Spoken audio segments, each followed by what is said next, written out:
day and welcome. How's everyone this evening? Yeah, good, thank you. Look, that sounds very formal. Well, welcome back. Welcome, everyone. Sorry. Welcome, everyone. Yeah, no, it's been good. I have to admit, there's been a couple of times, 'cause I've got my kids up today, and it's been a couple of moments where I've just forgotten. It's a long day, right? And you're hanging out and doing stuff, and then someone will remind me, and Scott did a couple of hours ago, going, "What time are you getting on?" I'm like, "Oh, that's right. We've got a live stream in a couple of hours." Got to think about that. It's not that I wasn't looking forward to it. It's just, there's a lot of other things happening. So. Now we know where we stand with you, Matt. Come on, mate. I thought you would have been counting down. Children, friends. Fair enough. Fair enough. Toys. Andrew's going to kick me out of the group soon. I'll go around the room. Hey, you're getting your priorities wrong, mate. Yeah, that's right. Sorry. How you going, Scott? I'm good, mate. I'm good. Unlike you, I've been eagerly anticipating this evening. So, no, just good, mate. Excited to get back on with you guys and have a chat and have Adam in the fold, and looking forward to a fun little chat. Absolutely. Now we do have our special guest here with us. Just bring him right on in, like Adam, real toy dude. How you doing, all? Yeah, thanks for having us on. By the way, obviously, some of us chat privately, and obviously we've seen each other on streams, etc., and stuff like that. But it's nice to actually finally come on and speak to you guys and that. So it's good to be here.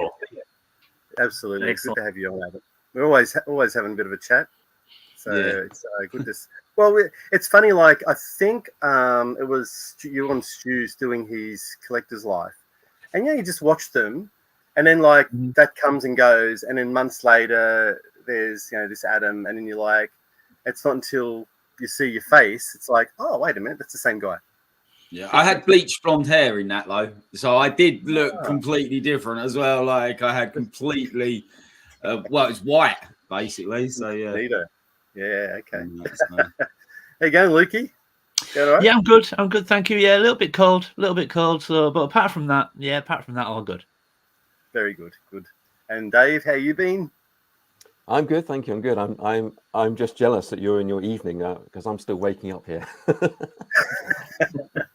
Have you got coffee with you? Oh yeah. Well, I've got a strong British cup of tea. Excellent.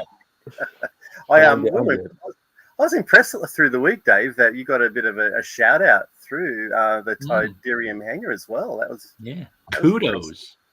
I know. I'm shocked, to be honest. I have spoken to the guy previously. We've talked about a few toy lines because his collection is just incredible. Oh, yeah. I mean, every toy line he seems to have, and it's also complete. But I think he's been collecting for many, many years. So we have spoken in the past, in particular about Rambo, and we've helped each other out on some of the Rambo bits. So, total shock. I was just streaming through my subscription list. And it shows us little previews now, especially when you're on the website. Yes, I thought, that guy looks familiar. Oh yeah, it's me. What am I doing? What am I doing on this video? That guy's stolen my face. Well done. You deserve it, Dave. Well, no, it was cool though. Yeah, 100%. And Andrew, how you been? Yeah, good. No, not bad, except for the internet. Bloody, because it's our summer here down here now, and so it was warm, and then the storm came through and must have mucked around with the internet, because the Australian internet is the worst in the world, of course. Apparently. Yeah, apparently. Yeah. Other than that, no, you're doing good. Yeah, well, that means maybe we're due for a storm. If you get a storm? Yeah, I'm sending it up your way. Yeah. Oh, brilliant. But I pepped it up a bit more. It's been a warm one. It's been humid. Yeah, very humid, yeah. Yeah. All right. Let's say hello to the chat. Got a few people. I don't think Stu's actually with us, but he's gutted. He's going to miss this due to work. Thanks anyway, Stu. And he's just fired a shot at Adam on his way through. Yeah. What a gentleman. He'll invite himself. I'm not going to watch, but while I'm here, let me just say this. Oh, Stu. We've got Nate, the retro tinker. G'day, Nate. Lante, thanks for joining us. And there's Jules. Yeah, Jules. There you go. Jules is in all of our live streams. Legend. And that's it. That's anyone that said there's other people in there, but they're not saying hello. Oh, actually, wait, let me scroll down. It's called scrolling down. That's right. There's a bar. All right, I'm such a noob. All right, is Dino and Sarah. G'day. Thanks for joining us. G'day, guys. How you doing? And we've got Yeehaw. Still, okay. With an Arsenal. Okay, yeah, I can't respond to I that didn't one, want to say it. Well, I wanted to say it because what was that? That was a no, if you go back, you look at the previous message. Yeah, an Arsenal supporter. Tottenham supporters. I cannot in any way acknowledge that. I'm sorry. The Arsenal supporter. Okay, because you're Tottenham, aren't you, Luke? Correct. Yeah. I'm so am I. I'm a season ticket holder. I go every game.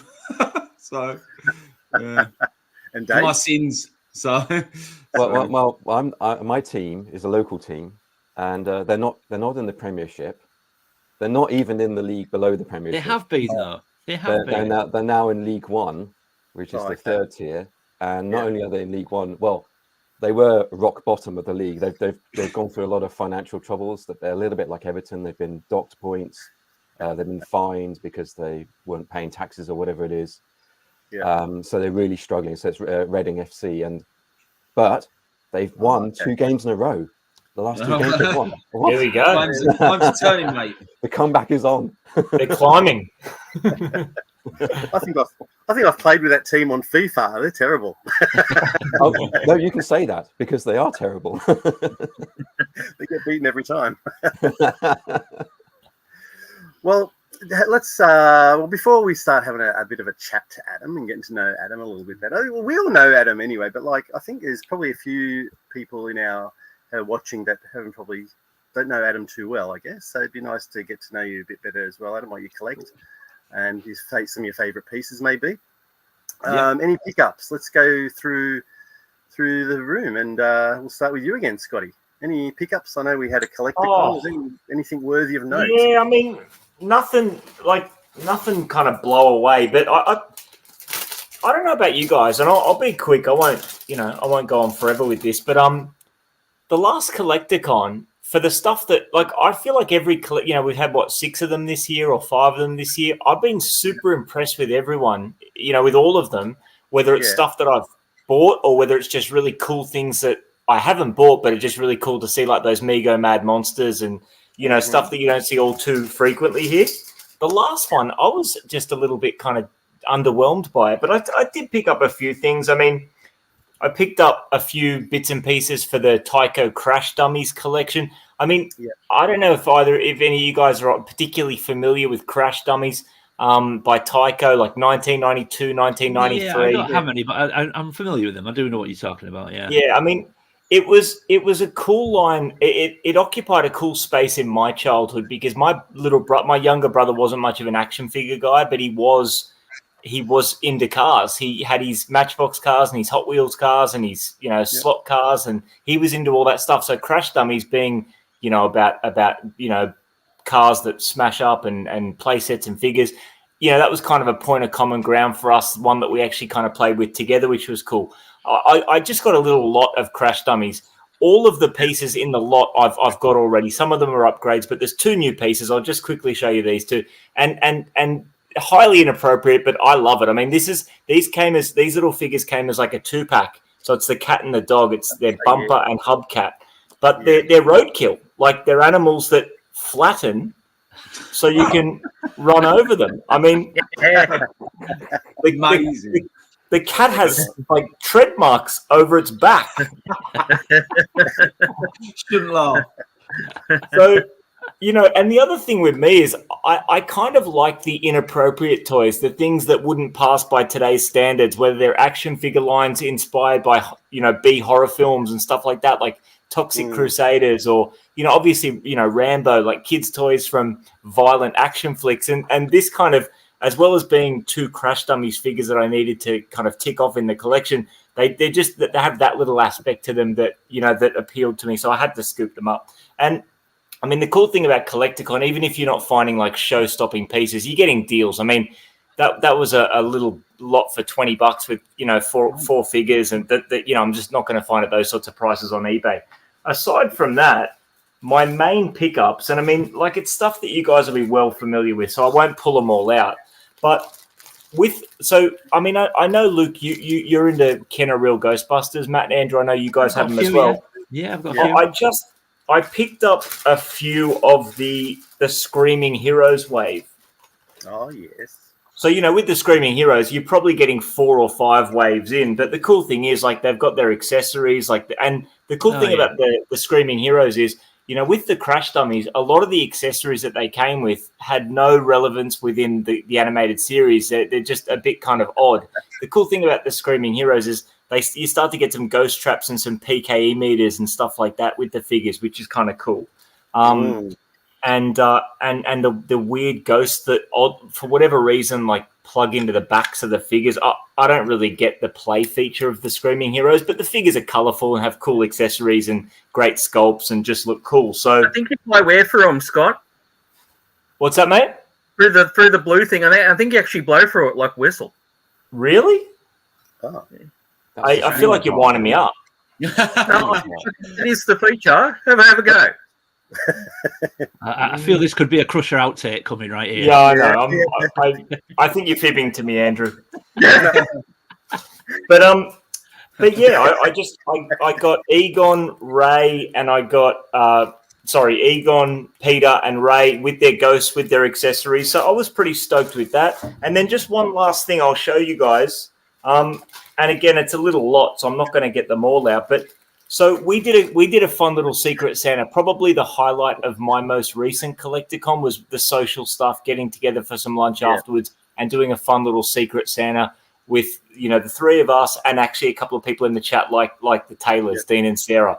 And as part of my Secret Santa, I got like a little lot of about 10 Z-Bots minifigures by Galoob, I believe, 1993. And again, like, it's a line that I wasn't familiar with. I probably wouldn't have thought to buy them for myself, but being that they're a Secret Santa, it's one of those things that although I wouldn't have probably bought for myself, having them in hand and identifying them and working out who's who and what wave they came in and so on, it's kind of got me on this like Z-Bots thing where I think I'm going to try and track down some more of these because, minifigures were obviously a staple of the 80s and the 90s. Everything from, the muscle men figures to like later on the Monster in My Pocket figures that I had as a kid. And I've just finished like the original, the first kind of 48 Monster in My Pocket figures, which was the series I had as a kid. I've completed that. So I'm due for another minifigures line. And I've got that with Z-Bots or Z-Bots as we would call them, but that just sounds silly. So I'll go with Z-Bots.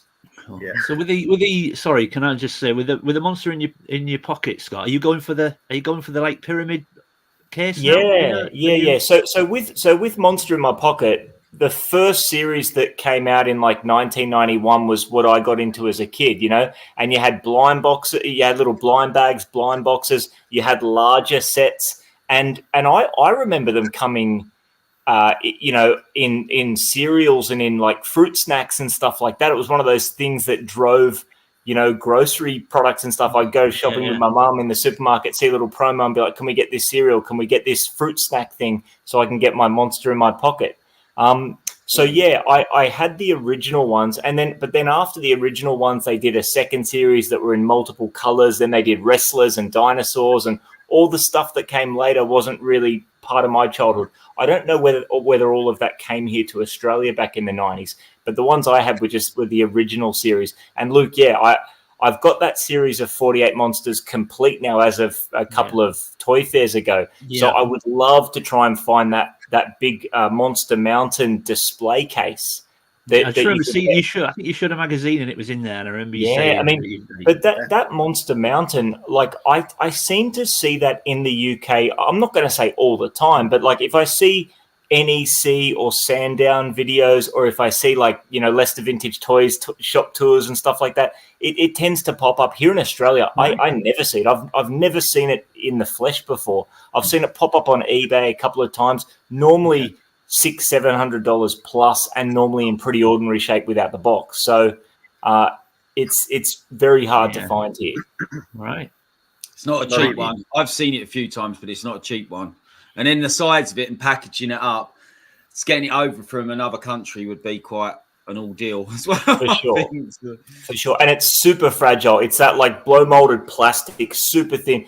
I mean, from what I can tell, from what I've been told or read, it's almost like those 80s masks that used to like crack apart and stuff like that. It's like it's super fragile. So if I was going to buy one, I'd probably want to buy one in box, like that was almost that was in that sort of like barely used condition. But it's also the kind of thing where if someone was doing repro versions, if someone got their hands on like a file for the mold and was 3D printing them or something, although I'm not really into customs and repros and stuff, because it's just the display itself, I probably would be inclined to maybe do that, to buy that. But I've never seen anyone doing that sort of stuff. Yeah. So for now, I'm just keeping my eye out for the original, for the real deal. Yeah. It would look great. It would look great. Yeah. I don't think I've ever seen one of those actually on my travels around all the fairs in the UK. I think they are pretty rare, actually. Yeah, I'm sure they are. I mean, I just like when you see stuff on YouTube. At NEC and Sandown, it can make us over here think that, in the UK they've got this stuff just everywhere on every street corner. But you're probably right, Dave. Like that's probably a perception that comes about from binging YouTube content. Yeah, they're probably Leicester has had them. I'm sure I've seen them on Leicester's. Yeah, I've seen one at Nerd Base, but you're right. It's very similar to the old fashioned Halloween masks and play masks. Yeah, it's not great in that respect.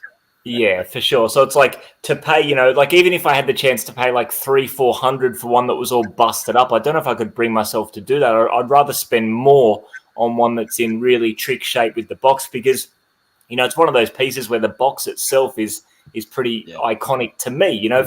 Kid born in the kind of mid 80s, most of my childhood memories being in the very early 90s. It's kind of, it's one of those standout pieces from my childhood. So, But it's the way collecting goes. Like I was hell bent on completing that line, and now that I have, all I can think about is like trying to find this display, this display, Monster Mountain display. So it never ends. Collecting. Yeah, there's always something. There's always something. Never ends, for sure. Which is good. For sure. We've got Enzo saying hi in the chat. Hey, Enzo. G'day. So you've made you half feel better, Scott, by saying the last one was a bit underwhelming. Yeah. I mean, like, obviously we're going to go around the room and these guys are going to share some pickups. There's been other collector cons that we went to earlier in the year where like Andrew has said, I didn't think it was great. So it's all about what you're looking for. For the stuff that I'm looking for personally, and the stuff that gets me excited, whether it's things to add to my collection or whether it's just obscure stuff that I like to see. And that's the cool thing about toy fairs. You can't buy everything, but it's cool to be able to see it all. Just for me personally, I found the last one I don't know. It's like CollectorCon this year, they set a pretty high bar, and I just didn't think they quite got there in terms of what I'm looking for with the last one. Still a great show, though, and still a fun day with our Secret Santa and our lunch and all the social stuff that we love. That's really true, though, about it being a personal thing when you go to these fairs, because I've gone to I go to fairs all the time, and sometimes I'll come home and I think, that wasn't a great fair. It wasn't great, but it wasn't great for me. Because I'm sure, when I go and watch other collectors, with their videos or whatever, or just talk to them on messages, they'll go, I had a great time. I found this or whatever, or, I met so-and-so. Every experience when you go to a fair is different. It really is. So sometimes you have to be in the mood as well. I have noticed this. Yeah. You have, I go to Sandown or whatever, or NEC. Sometimes I go, and especially if it's NEC where I've had to travel a bit further, sometimes I'm just not quite with it. It's I don't know what it is. I should be super excited because I'm at a toy fair and there's all this gold everywhere, hopefully. But sometimes you just don't feel it. Yeah, that's life, right? That's life, I guess. and I find, Dave, it's kind of a different psychology around a toy fair if I'm making a video or not. Like if I'm filming, I'm kind of that extra switched on. I'm alert. I'm seeing stuff. Whereas this time round, this was like the last one of the year, and I got some videos that are kind of I'm trying to edit, and I didn't want to add to my load with Christmas coming up. So I'm like, you know what? I won't film this one. I just want to relax and just and I don't know. Maybe that was part of it as well because I wasn't eagle-eyed like I normally am. You know what I mean? So we'll see. Because Matt, you are you and Andy obviously captured some footage at the last toy fair? Are we? Are we going to see that in a video? Because if so, maybe I'll be seeing stuff in a video and be like, man, this is why I need to be filming because I missed all this stuff. I wasn't paying attention. So. Yeah, I haven't even looked at the footage yet. But yeah, I think you do take a little bit more notice, especially in those tubs. Like you start raking through a few more tubs, just trying to see if there is anything cool that you can film as well. For sure. Yeah, you are a little bit more on alert. What's out there? I agree. Yeah, I think I go the other way. When I hit a toy fair. I mean, I don't get to too many, but if I'm trying to take some footage, I'm too busy looking at my phone screen thinking, am I getting good shots here? Am I getting good? Do you know what I mean? So I think I'm more likely to miss things when I'm filming because I'm so busy thinking, am I getting a good shot here? You're looking through the viewfinder kind of thing, not my phone screen, and I'm not looking at this. So I think I go the other way. I think I take less notice when I'm trying to film. Weirdly, I don't know. Yeah. No, that makes sense. Oh, there are definitely times when you look through, if I'm editing a toy fair and I look through and I go, yeah. Oh, no, I missed that. It was on the table. You've got it on your phone there, you filmed it, and you're like, oh, I never saw that. Yeah, I do that. Yeah.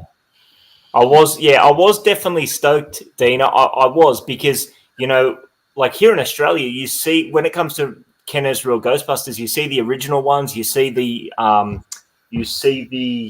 fright features, but once you get to the Screaming Heroes and you get a bit further on, you don't see them as much, especially with the accessories. And the other thing is, sometimes at a toy fair, I'll see stuff that's not like on my collecting wheelhouse, but I'll just come home with random stuff because I get excited and it's all cool. Whereas the cool thing about those Ghostbusters were like they're on my list. It's ticking stuff off. Where it's always satisfying to actually come home from a toy fair with stuff that you're setting out to look for. So that was the cool thing with those Ghostbusters.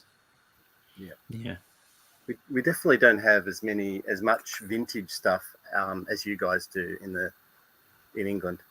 Like it's just like I bought one big item and it wasn't even vintage, and it kind of like you got a budget, right? So I just thought that item is basically half my budget, but there wasn't really any other vintage stuff to spend a lot of money on. So I was safe, but you go to you look at one of your, say, Dave, you look at your footage and it's just. You just go, oh, I want that, I want that, I want that, I want that. It's never ending. But don't forget, I only film the vintage stuff. Vintage, that's right. So if you go to those Sandown and NEC, there will be a mix of everything. There'll be a lot of modern. There'll be dinky. There'll be trains, and then there's vintage as well. Of course, I just focused on the vintage and film that footage.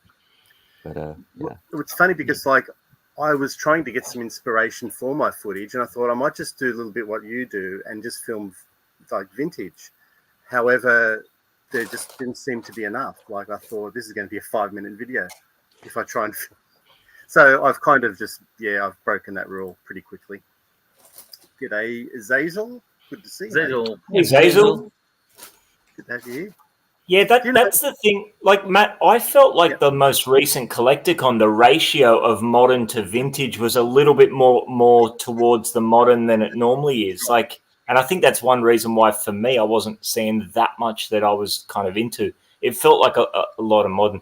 But see, the thing is, the most recent Collecticon, it was like the third one in the past 3 months. They've been stacked up at the back end of the year. So I think for the sellers, it becomes tricky here in Australia. A lot of these sellers source from overseas, and it's like, they weren't given a lot of time to be able to restock. So maybe that's another factor. But yeah, true.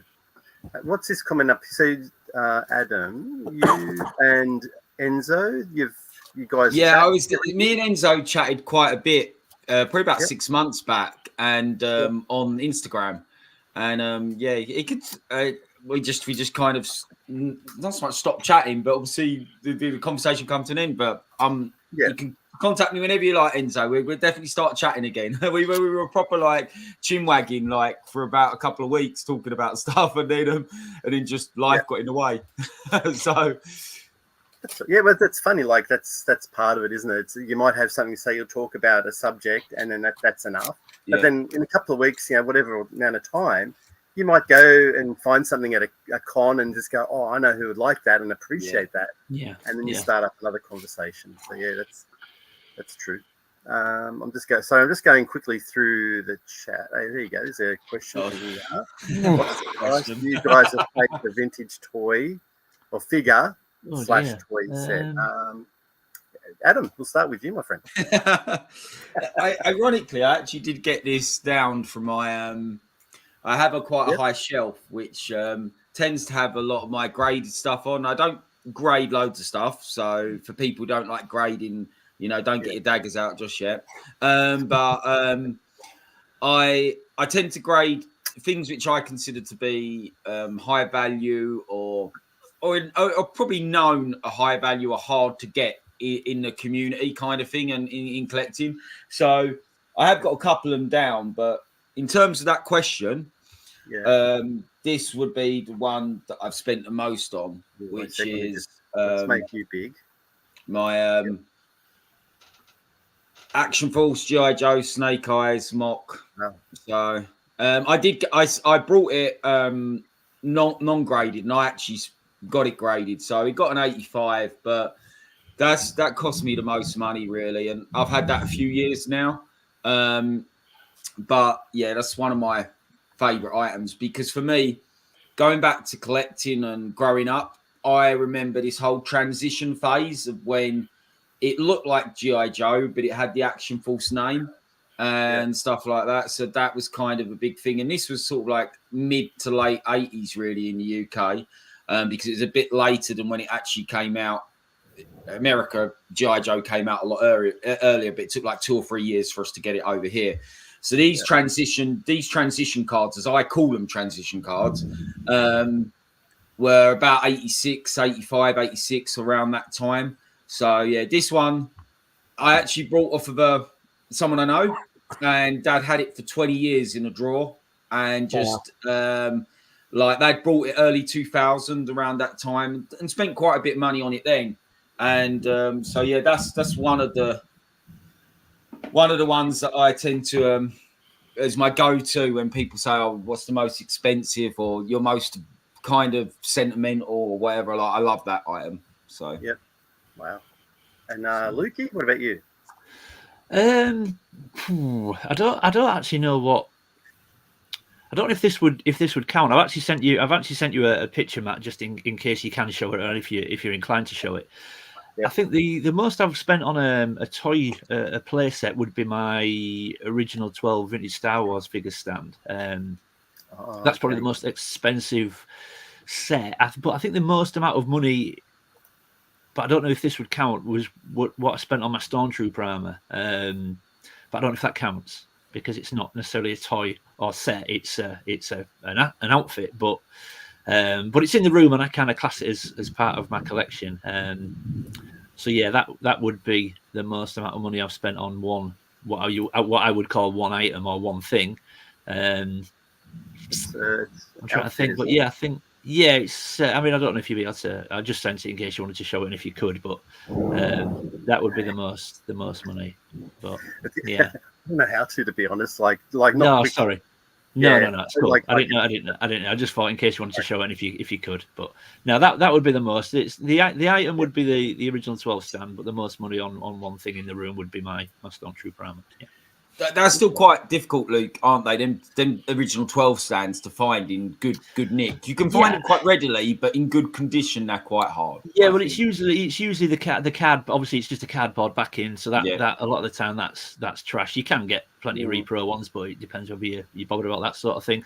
But yeah, but also the little discs on the sort of spinny mechanism, if you like, the foot pegs are at times they're often snapped off as well. So I got quite lucky with mine. I mean, I won't say what I paid for it, but I got mine for a pretty good price. And the weird thing is, I've been looking for them for a long time, and I found it during lockdown. And when I found it and paid for the guy, it turned out he was like 20 minutes up the road. So I was able to actually go collect it because I didn't really want him to post it. But because it was in lockdown, I mean, if I'd have got stopped in my car, I'd have had some awkward questions to ask. But I basically just said to him, look, wrap it up and put it on your doorstep. I'll come and just collect it and pick it up and disappear. I'd already paid him, so that's what he did. So I drove 20 minutes down from me, literally picked it up on his doorstep and took it home. He wrapped it up, left it outside, sort of in his porchway, whatever. And I took it home, but it was right at the time where you were only allowed to travel if it was deemed essential. Yes. Now for me, that is essential. That was an essential trip. However, if I'd have got stopped by the authorities, I'm not entirely sure they'd have deemed it. So luckily I didn't, but yeah. So that's excellent. Yeah, that was mine. And, what about you, Dave? I've got it here. These are very, very, very hard to find, especially in good condition. Yep. And yeah, I spent a fortune on this because I really wanted it in my collection. Yeah.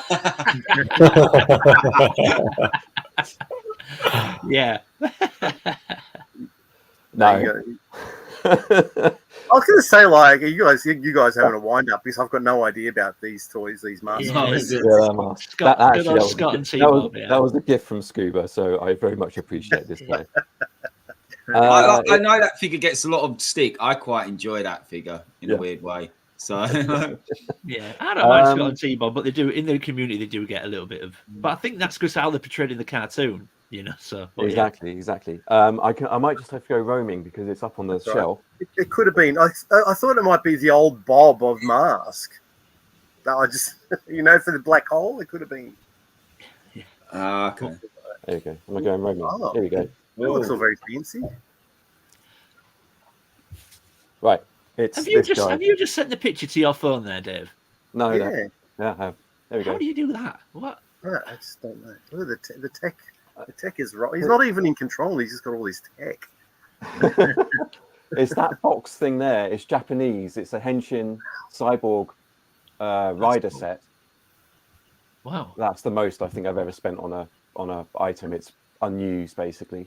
I've wrapped it up now because I didn't want to get the box all messed up because it has this very kind of delicate gold flaky stuff on there. But you can see it's really hard to see, but there's like a motorbike, and then the Henshin Cyborg sits on top of it. They kind of combine into one. Yeah. So that's probably, because I love the Japanese stuff. So, and it's not easy to find. I'll switch back. There you go. Cool. So you found that when you went to Japan? I would love to go to Japan, but I've never been. Oh, okay. I've never been. So, but I that's a trip I would love to make. 2025, is it? Well, celebration, celebrations in 25. I don't know if I want to go to the Star Wars celebration in Japan. I'm not sure. Maybe. You got a year to think about it, also. We'll go to you, Andrew. Do I need to ask you what your most expensive toy is? Yeah, I know. It's sitting behind me. It's the most I've spent on something. Are you sitting on it? Is that what you're doing at the moment? Yeah, I don't think so. Can I? Sorry, I don't mean to just jump into. I've just thought that. Are we not really answering Yiha's question here? Because was he wanting to know the amounts we've paid for these things, or just? I don't know if we're answering it. Are we? Oh, okay. Well, I paid about $100 for that, and yeah. Sorry if we're not answering this properly. I don't know if we are. Around it. We're just skipping around it. Yeah, I suppose there's a lot of things I've got that have increased in value, but I've got them cheap in the time. But sort of like in a modern context, that the flag would be the most expensive thing I've actually bought. So, did you get Andrew? Did you get it with a box, or is it just loose, just out of interest? No, it was just loose. I think the box goes just as much as what the actual toy does. That's what I was working out in my head. So that's all I was like. Yeah, it was a fluke just to even get one here in Australia. to find one without getting it imported. Because to get it imported, you're probably paying double again just in the postage, and from America. And I mean, I've actually not seen one in the flesh in the UK. I don't know if Dave has because he goes to a lot of. I've never seen one in the flesh in the UK. So that's quite rare here. So yeah, I've never seen one in my collecting career out in Australia myself. I love that you call it a career as well. I know. Add some legitimacy to what we're doing over here. I love it. You need to call it a career, really, Andy, don't you? Because haven't you been on TV with this? So it's kind of a career, right? Yeah, it's all. Yeah, well, I did have a TV crew come in once. I did a documentary for diabetes, and they came in, but they never aired it. The director or the host, the main host, had a bit of a beef with me, sort of thing, and she sort of cut most of my scenes out. So you don't argue with the people of the stars of the show. I need to ask, but what did you do to piss them off? I'm not sure we want to know. A bit of a professional argy-bargy, you could say. Is it getting warm where you are, Andy? Pardon? Warm where you are? Is it getting warm where you are? It is. Yeah, it's a shame because they spent the ABC, which is the Australian version of the BBC, and they spent about 4 hours in here filming it, and then I was waiting to see it, and they only showed a bit of me painting my TARDIS because I was building the TARDIS at the time. And I said, "Well, why'd you spend 4 hours in here?" And apparently the host said, "This is a documentary, not a collector's show." And but the idea was to say why I was unhelped, like had weight on and that. And I said, well, this is the reason that I spent all my time in a garage collecting toys and not out exercising, you know. But I do get exercise when I run in the at the toy shows at the beginning. So, you know, man. Talking of being on TV, so I don't know if you remember back a few Sandown toy fairs, I did a video, and at one of the fairs they were filming a show called Bargain Hunt. Yeah. Yep. I was there for that. And I was working yesterday. I just had the TV in the background, and I noticed Bargain Hunt was on, and it was at Sandown. I thought, oh, that must be the one. That must be the episode. I didn't realize it. You know, it was going to be published so quickly. So I was watching it, and I do appear amazing in the background. Oh, brilliant! I mean, if you blink, you miss me, but I am in the background talking to some other guy at his stall while they're fiddling around in the foreground with, choosing what to buy for their bargain. So you have a career as well, then, Dave? Well, I wouldn't call it a career. I mean, there are no fees involved in this, so yeah, if only. I was there that day, Dave. I was wondering when that episode was going to drop but it was just bedlam, weren't it? Because they took up so much space as well, and it was quite busy that day. And I was like, yeah. Well, I think they're going to do 2 shows because this one was in conjunction with the 65th anniversary of Blue Peter. Right. Okay. I don't know if you guys are familiar with Blue Peter. Blue Peter is a kids show that's been running for a long, long time on the BBC. So they were celebrating 65 years. So they had a kids version of the Bargain Hunt. But when I was there, I also saw that they were filming an adult. With adults. The adult one was one I saw. So I think they got 2 shows going from Sandown. Oh, okay. Yeah. So have a look at Adam. You might be there. You might be in the background. I could be there. I tried to keep out of it, if I remember rightly. I remember, I was like, oh god, just which will go against everything everybody thinks of me. But I was trying to keep out of the way of the camera. I think the camera's following you around, to be honest. He loves a reflective surface, does our Adam? Don't let him kid you on. It's so unfair. Especially as it's early in the morning here as well. So, he hasn't had enough coffee for that stuff. We'll go. And lastly, Scott. Most expensive? Yeah, most expensive. So, I mean, the most expensive, like, individual pieces that I've picked up are I can't remember exactly how much they're roughly in the same space. So the Canareal Ghostbusters Firehouse, which I feel like shouldn't be that expensive, but again, like to find a nice complete example here in Australia, you just don't see them very often. So when they do, you got to pay for them. So with that said, I still feel like I got a decent deal on it last year. So that was one of them. The other one is my Playmates Ninja Turtles Technodrome playset, like the big, the big piece from the Ninja Turtles line. I bought that. You know what? I bought that like relatively early in my collecting. I bought that in 2019, probably within 12 months of starting to collect. So when you look at what they go for now, it's like a lot less than what it would be if I was to buy it today. But still, like, not a cheap piece. So those would be my most expensive, like individual pieces. I've spent more on a bulk lot before. Like I've bought over the years a few bulk lots where I've really had to fork out, but when you look at it, it just represents value. So, I can't afford not to. So yeah. I remember seeing the Firehouse. Oh, sorry, Matt.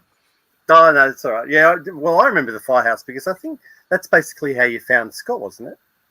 It was one of the first ones I saw, but just with him saying that he paid a lot for it now, it just instantly makes me think. So could we say that Scott had his pants down on that price? And then in the video, I'm sure that's the video where at the end you can see when he's undercrackers. Look, it was about this time, like it was probably around this time last year that I filmed that, maybe a bit early. So like if we're being honest, we're all friends here. I'm not wearing pants right now. Underwear, sure. Like I'm not a savage, but it's too warm here right now for me to have long pants on.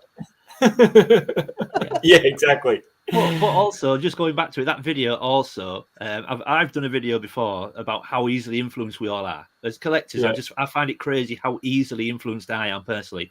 Sure. My Firehouse that I've got just down here came on the back of Scott's video. I watched that video and it's like, that's an amazing. Why don't I have that? It's amazing. I bought one. What planted the seed for me was going into Andrew's collection room. He's got 2 Firehouses. And then like, damn, doesn't he? I need one of those. So yeah, it's so true, Luke. We influence one another like that, definitely. I'm just trying to find the photo of Scott planting his the actual Ghostbusters flag on his firehouse. Oh, the sign, yeah. Yeah, that's actually a good point. Yeah, because it wasn't complete. It was missing one accessory, and that was the sign. But again, like if you're going to have something missing, you can find that. So yeah. Okay. And shout out Ryan, the collector kid, for sourcing a replacement sign for me. And Andrew was there when I got the sign, and we popped it in. I got like a million photos, dude. I mean, I can't tell you that was a fantastic. I mean, obviously, I love Scott stuff anyway, but the Firehouse video was a great video. However, my favourite personal Scott Crusher moment is still the bazooka ghost. Just try to do the bazooka. I could watch that all day. Just you can see the frustration growing and growing the 4 or 5 times trying, and on the last one, it just goes brilliant. Yeah, well. And needless to say, at the time when Scott that video hit, I think he had like about 8 subs, and then after that, he's flown, hasn't he? Yeah. Yeah, it has never stopped. That long ago. It wasn't that long when he hit 1K, was it? Scott Crusher, get on the Scott Crusher. Well, because of the no pants.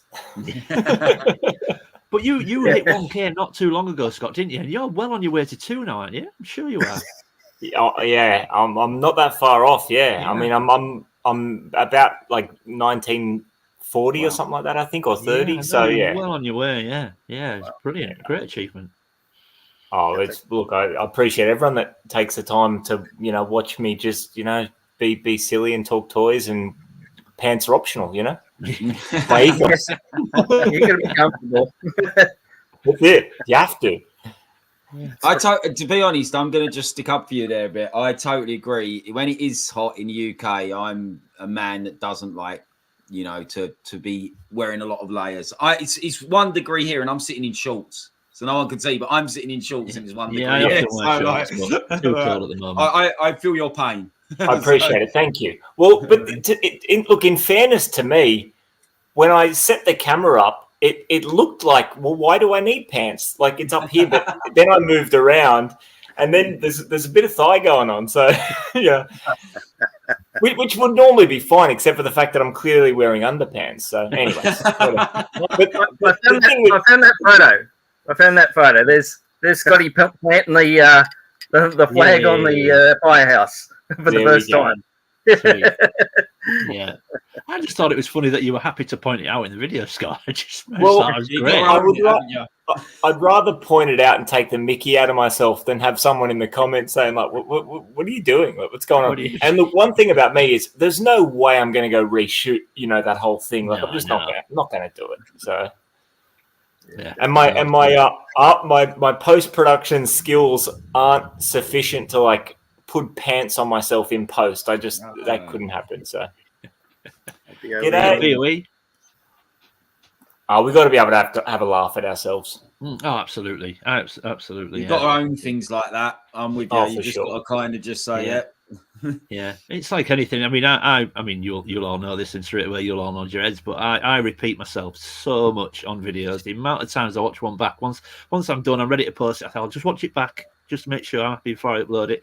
And the amount of times I repeat myself. So in the end, I go back in and just start putting words on the screen of "Shut up, Luke." Really, what again, Luke? Yeah, just so everyone can see. Yeah, I know I'm doing it. I'm sorry. Your last video, wasn't it? Word of the day was awesome. Awesome. No, amazing. Was it awesome amazing. or was it amazing? Amazing, that was it. And you must have said it about a million times. Oh, millions. But you don't realize, I mean, I don't script anything. So when I do my videos, I'm just talking. And you just do not hear it when you're speaking, when you're in the sort of, and then I watch it back once I've edited it all together. I'm like, my God, I say it like 5 times in the space of 20 seconds there. But like Scott says, you're not just going to go and shoot it all again for the sake of a few bits of repetition. But then I go back in and just stick it on the screen that yes, I'm a moron, and it's one of them, yeah. No, I've done the exact same. I've watched the video back before going live or whatever, and then pin the comment at the top saying like "new drinking game." Have a shot every time Scott says "awesome" and see if you can make it to the end of the video. I mean, I've told myself one of my videos I'm going to do a counter in the top corner, just do an awesome counter or whatever, bing, bing, bing. Yeah. Well, like Andrew in that last video that we just dropped, Andrew was saying beautiful all the time. Normally it's lovely, but he just kept saying beautiful all the time. And Leanne's watching it going, oh, there's another one exactly like what you were just saying, Luke. Like, we should have a counter there. The amount of times he says beautiful.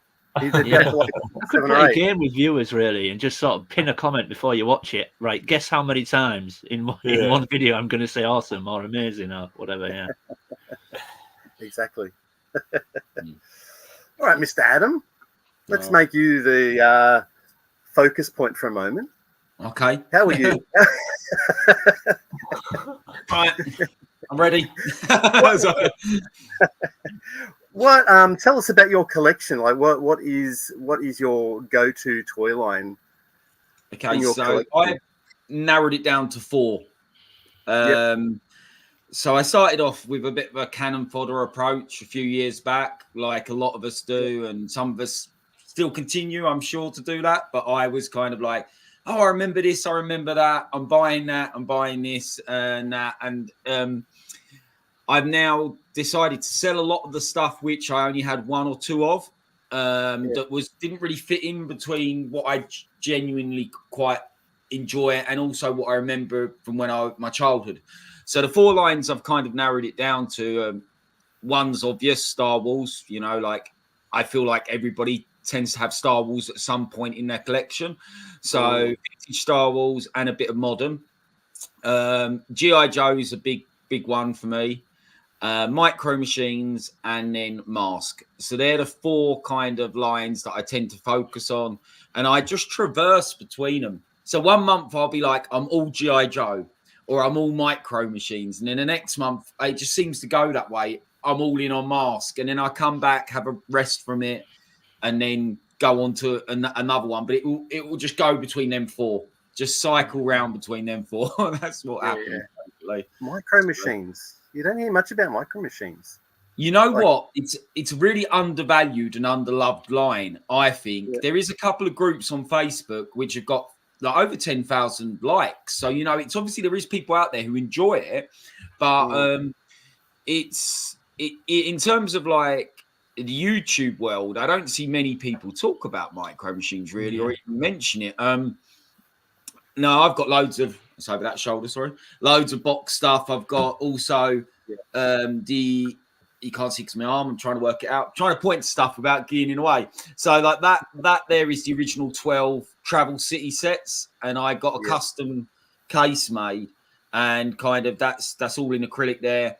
Obviously got some box stuff there, and in there's a cabinet that way. There's a cabinet that way, and that's got some micro machine stuff in as well. Obviously the camera you can't see because of the camera, but yeah, I just micro machines good because they're tiny, so you can collect quite a lot of them. They don't take up much real estate when it comes to space, which obviously is all very a kind of a premium for most of us. So I really like it. It's cheap. I'm not going to lie. A lot of the micro machine stuff you can pick up dirt cheap. Like, and it's something me and Luke have talked about before. Like that box behind I'll just get it like this. Yeah. This is the original box. It looks like it's just come out the factory yesterday. So this is like 1989. I think something like 1990. Yeah. It's complete inside. It's got the complete toy inside. This was less than £20. Wow. Like, you know what I mean? Like, it's ridiculous. Like, you can pick this up for less than 20 quid on eBay. Like, if you might pay 30 quid. Some people might want a bit more, but these are not overly expensive in the grand scheme of things. And so to me, and they do remind me a lot of my childhood because I was a massive Micro Machines fan. So for me, they're a big thing. But yeah, I'm on a bit of a G.I. Joe hype at the moment. So yeah, like, and Luke will know, me and Luke speak quite regularly, and I kind of go to Luke, I'm thinking of buying this, and Luke, as always, will go, just buy it if you can afford it, and stuff like that. So like, I tend to, and I'm easily led. So if I can afford something and someone says buy it, I've already normally bought it before they finish saying buy it. So I love spending other people's money though. I love because I'm so stringent with my budget. As soon as Adam comes to me and goes, I'm thinking of this, buy it, mate. Yeah. And the thing is, I normally reply back to a voice note going, "Hey, I've already brought it." So like, I don't need the confirmation. Does anybody else do this though? By the way, if you see something on a great deal, even if you like already have it or you're not going to buy it, does anyone see something that's a brilliant deal and think, "I need someone I know to buy that"? So I can feel somebody's benefited from it. So I go to justify it. I need to tell 10 people about this. Someone needs to buy this. I'm not, but someone I know needs to buy that. I do that all the time. Yeah. No, I totally agree. So, like I said, I've got in terms of I had a really cool pickup turn up yesterday. It's a G.I. Joe pickup, but I can exclusively all share with you, and it's not my Instagram or anything yet, because I haven't done much with it. Exclusive. But this is a boxed G.I. Joe Tiger Force Tiger Shark. Wow. So that literally turned up yesterday. It's complete. It's all complete. It's a lovely box. It's in good nick. But yeah, I need to get it out, give it a bit of a clean up, stuff like that. Make sure it hasn't got any grubby food fingers on it from 35 years ago or whatever. So and stuff like that. So Adam, are you only getting box stuff, or are you getting the loose stuff as well, or in the G.I. Joe line?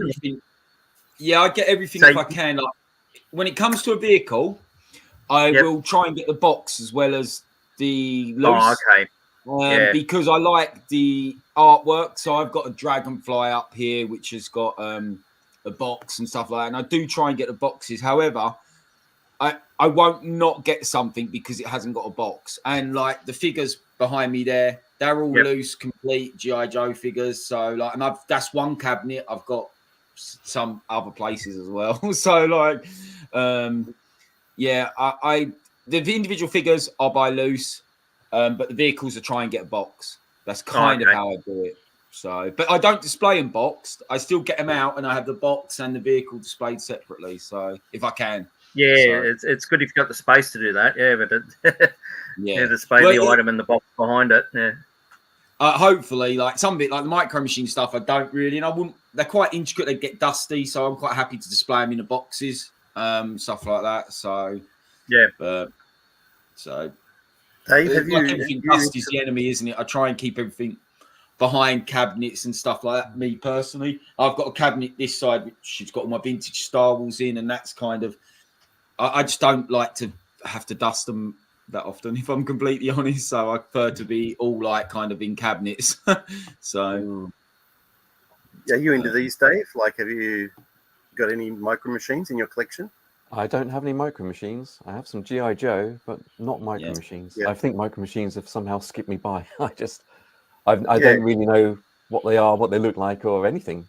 Do you know what's really mental? Is in 1989 they were most sold toy line in the world. Like they literally outsold every other toy line when they were released in they released in 87, but around about 89, they were massive. And it's just mad how I don't feel like there is obviously collectors out there, cool series. Maybe I just don't come across them, but it doesn't feel like they're as big as other toy lines. It's just it's mad. So and with the micro machines, they did things like Aliens and things like that, didn't they? They did. Did you get all those sort of things? Those another pickup recently. So this is completely sealed. So I picked this up Star Wars, yesterday. because they did Star Wars, Star Wars headsets. I love these that side, don't it? Love these micro machine like playset heads. So I've got quite a few of these, and I put some on my Instagram recently. But this one I've been after for a while. But this is completely sealed. And this is 1996.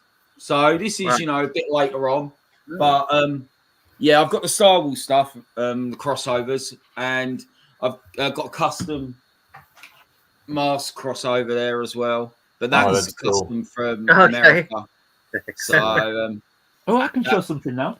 Sorry, go on, Adam. Yeah. So that's kind of cool, and I picked that up. And there's a guy, just a random guy. I think when he sold me this, he literally only sold two of them, or made two of them in his life. And I think at the time, Luke's got a different vehicle, and like Luke's one, he'd only made one of them. So I'm sure he's made more now, but who knows? So they're pretty cool.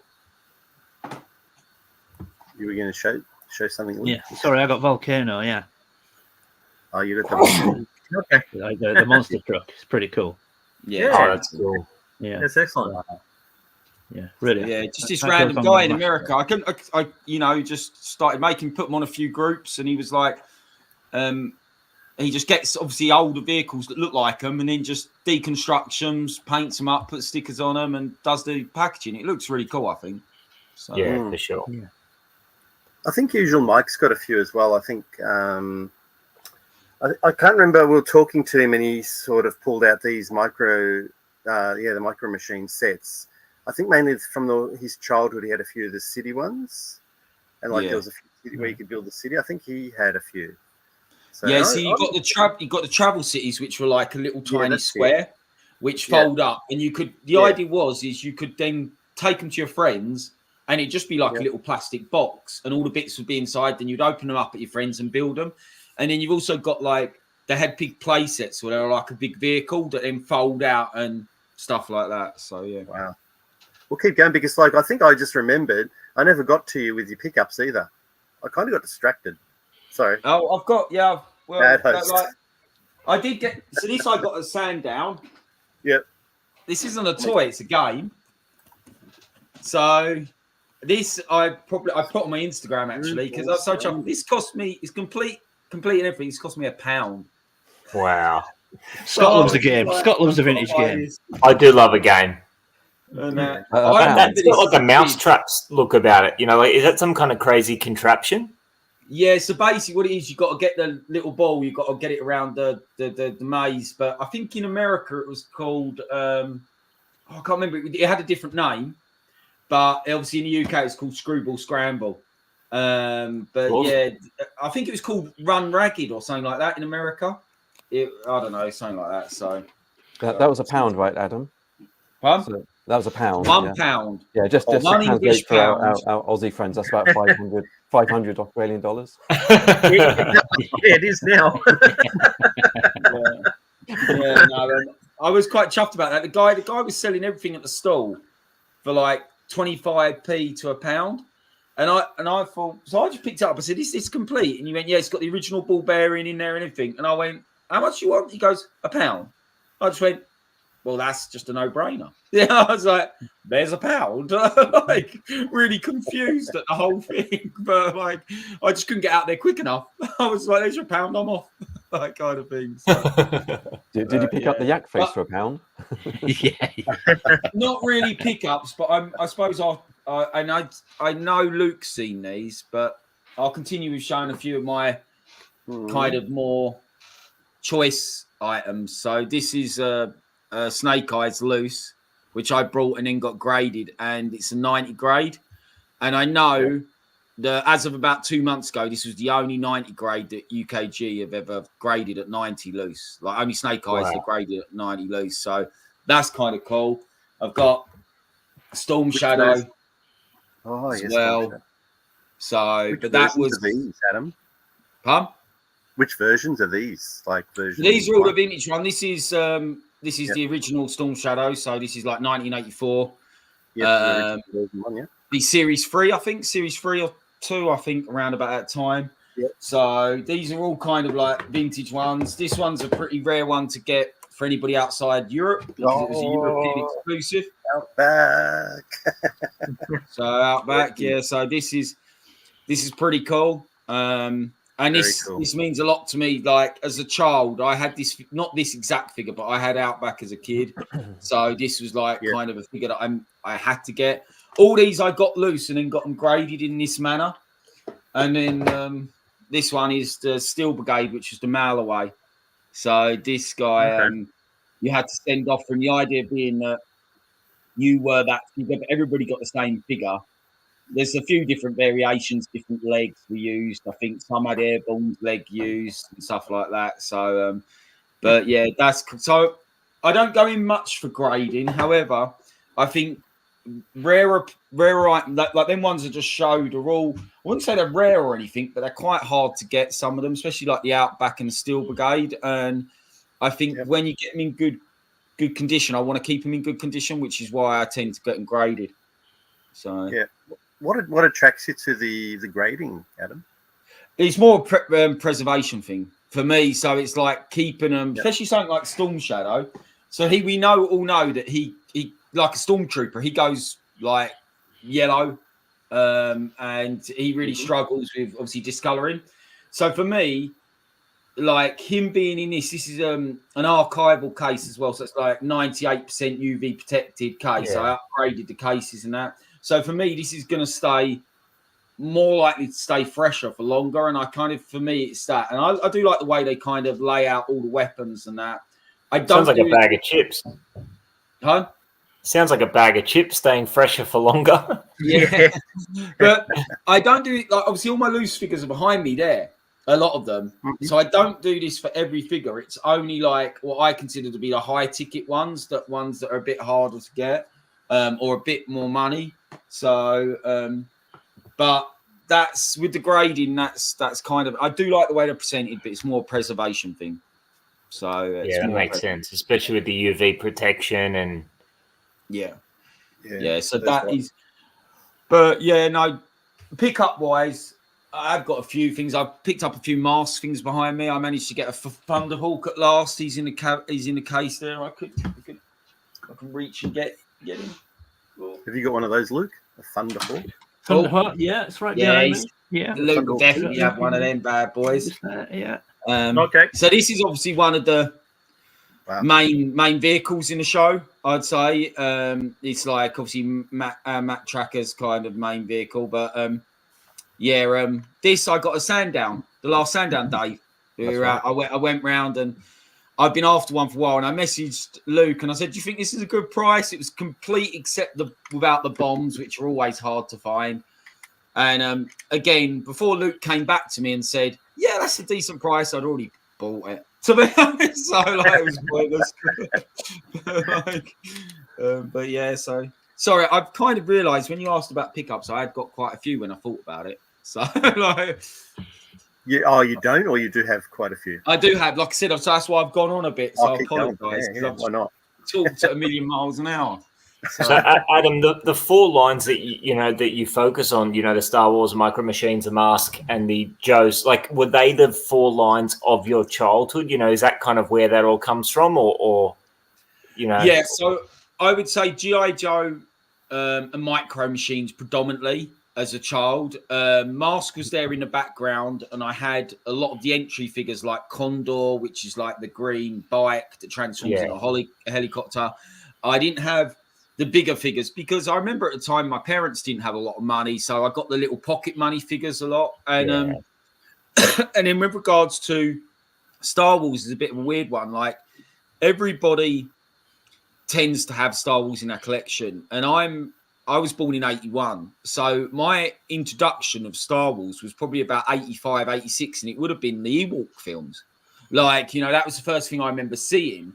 And then obviously my dad would say, you do realize there's like other films, and sit me in front of like A New Hope and Empire Strikes Back and all that. And I didn't have many of the toys as a kid.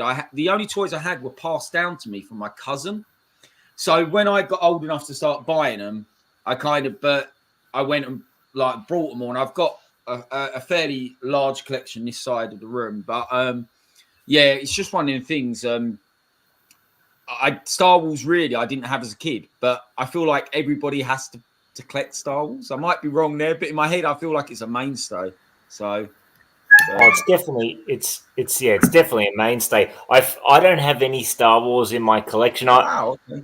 Yeah, I mean, I was born in 84, so it was kind of weird for me where I missed the original trilogy, but by the time the later films were coming out, I was kind of in my late teens, and I'd never really got into it until then. So I didn't kind of get wrapped up in the hype. So I was kind of in between the two. But yeah, I mean, nostalgia is big for me, and there were so many things that I was into as a kid, from wrestling to Turtles to the other kind of more obscure stuff like the Crash Dummies and the Ring Raiders and stuff, that I haven't really branched too far beyond that into Star Wars. And it's such a daunting it's daunting to kind of start, you know what I mean? Like, just with how much vintage and modern stuff there is out there, But I feel like you're definitely in the minority there.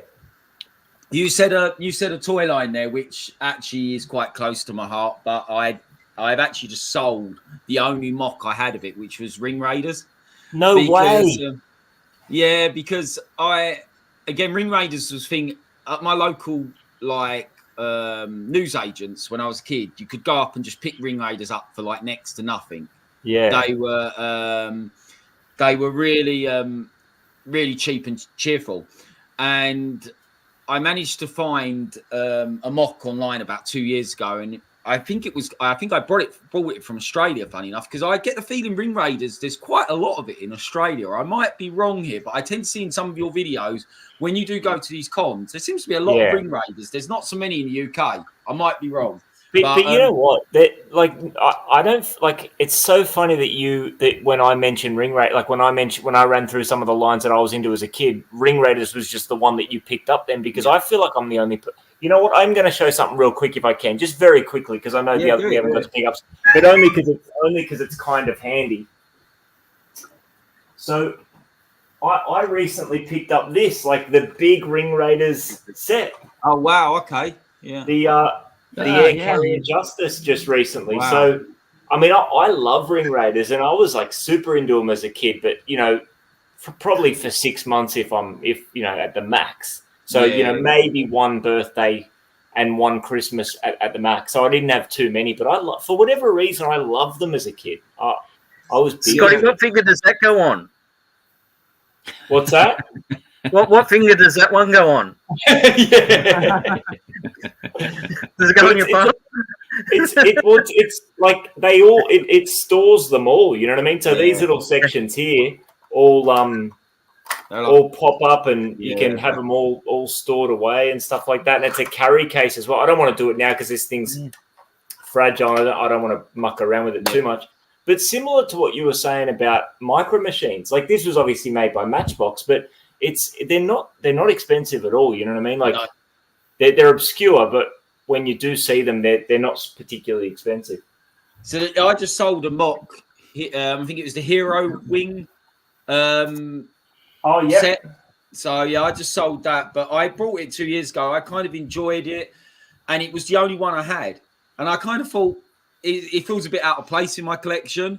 So I chucked it up on eBay about 7 weeks ago and totally forgot about it. Put it on there, and it just kept going over. And then all of a sudden, I'm laying in bed the other night, and the old cash register thing went off, and someone brought it, and I was like, "Oh, I'm pleased it's gone to someone," because it always had loads of watches on it, and I was pleased it's obviously gone to someone who's going to probably appreciate it more than me. But I do have a bit of an affiliation for him, but just not enough to start going down that rabbit hole and buying loads of them, if you know what I mean. Yeah, no, that's fair enough. But I'm glad to hear there's someone else that has a bit of a spot in their heart for ring raiders. That's awesome. I've got some loose ones. I've still kept some loose ones. I've kept one of the comics, and it's in. Nice. So yeah, I thought I'd keep the loose ones because they don't take up my room.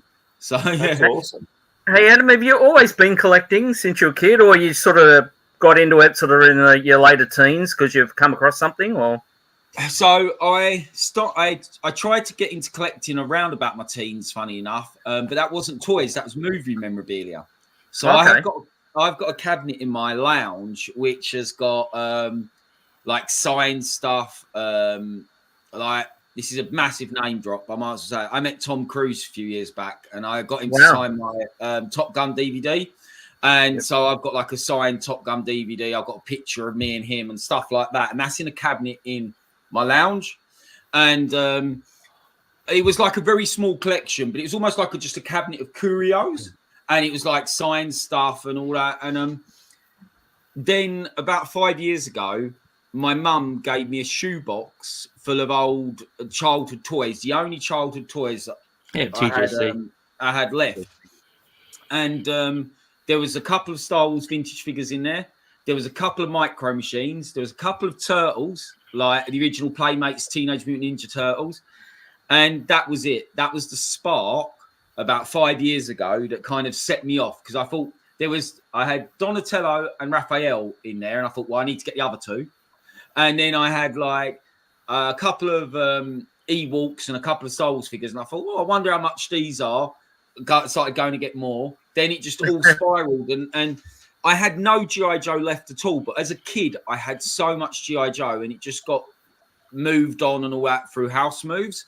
So straight away, G.I. Joe was one of the first things I was like, right, I want to get this. I want to get that. Started off with Snake Eyes and stuff like that. And then it just grew. And like, yeah, 5 years later, I've got all what I've got here, which some of it you can't even see. So, like, you know, the rest is history, as they say. Yeah. So, but I do love it, and like obviously getting to know people in the community over the last sort of 2-3 years, predominantly because I was collecting, but I wasn't going on YouTube. Like I haven't got a YouTube channel. I wasn't actually even going on YouTube watching videos. Because I didn't even know people done this on YouTube, if I'm completely honest. So I was just like, and then I think I was looking up some toy lines, and it sent me to a link on YouTube. And I'll be honest, I think it was to Tony Roberts' like one of his videos, and then I branched off from there. Then I found Tim at Boss Bounty. And then, you know, and it just all kind of branched off. And I started watching all these YouTube videos in lockdown. And I was just like, well, I've got a collection. So I started contacting people and going, oh, I collect this stuff as well. And that's kind of how it all started up. And then someone said to me, well, you need to set up an Instagram. And I was like, do I? And they were like, yeah, show us your collection. And I'm just like, oh, go on then. Like this. And basically, yeah, that rest is history in that respect. I put stuff on Instagram. That's very kind of you, BOE. I agree. I don't know if I have the time or inclination to do a YouTube, but you know, I'll never say never. So yeah, one day maybe. It is a lot of time and effort. It is a lot of time and effort. Yeah. There is that. But I do enjoy watching all you guys' videos and stuff like that, and things like live streams. I love getting on, and I'm very passionate about it, like we all are. So I love getting on and talking about it and being asked things that I don't normally get asked and stuff like that. Because a lot of my close friends or people I come into contact in the real world think I'm nuts. So which is pretty normal, So now you see, the thing is, Adam, when they're in our world, they're the ones that are nuts. We say, you're the ones that are nuts. Yeah. We're called eccentric, aren't we? I had a delivery. I'll never forget this story, and I do tell this story quite a lot. I had a delivery guy turn up once, and he brought something in the flat, and it was quite large. I think it was like a sofa bed, which I don't have anymore, or something, and he brought it into my flat for me. And he walked in his room, and it was slightly rearranged differently, and he went, "Oh my God," like this. And he was about my age. He went, "This is amazing." He goes, "You've got a Street Fighter arcade machine?" I was like, "Yeah." I said, "Do you want a game?" He went, "Go on in." And for about 15 minutes, I played Street Fighter with a delivery guy. No way. Yeah, that's awesome. He went, "I better go." And I was like, "Well, have a good day. See you later, mate." It is funny how this stuff does that. I mean, I've got it's not the same, but the story, people generally laugh when I tell this story that you probably won't know. But when I was selling my apartment before me and Rachel moved into this house, I mean, we moved in here about almost 5 years ago now, and I had a 2-bed apartment before that. I lived there by myself. I was there for around 9 years. And while I was in the process of selling it, the estate agent needed to come round and obviously do like a valuation and things like that. And it was this lady who came to value it. And as she walked in, I had all the doors open. So the bathroom, front room, the bedroom doors were open. And I had like a spare room where I had a lot of my clothes and things like that. And then obviously my bedroom. Well, in my bedroom, I had like Stormtrooper bedding and a few shelves with some of my toys on and things like that. And as she walked in, she was looking around and she was sort of making notes. And she looked into my bedroom and she went, "Oh, is this your son's room?" And I went, I went, "I live by myself." And there was this pause of about 2 or 3 seconds, and she went, "Oh, well, that's okay." And I was like, "Yeah, it is." There's people you could speak to. It was just the way she sort of just that pause, and she went, "Oh, well, that's okay. All right, thank you." Yeah. It was awful. That split second, we were just both looking at each other when I said I live alone. Yeah, it's funny when you get people over and who are not into sort of collecting at all, and they look in and go, "Why?" And it's like, "Why?" Yeah. No, it's funny you say that, Andy, because I've been asked that question so many times, and when you actually answer them properly and explain why, guaranteed at the end of it they'll go, "Yeah, I get it."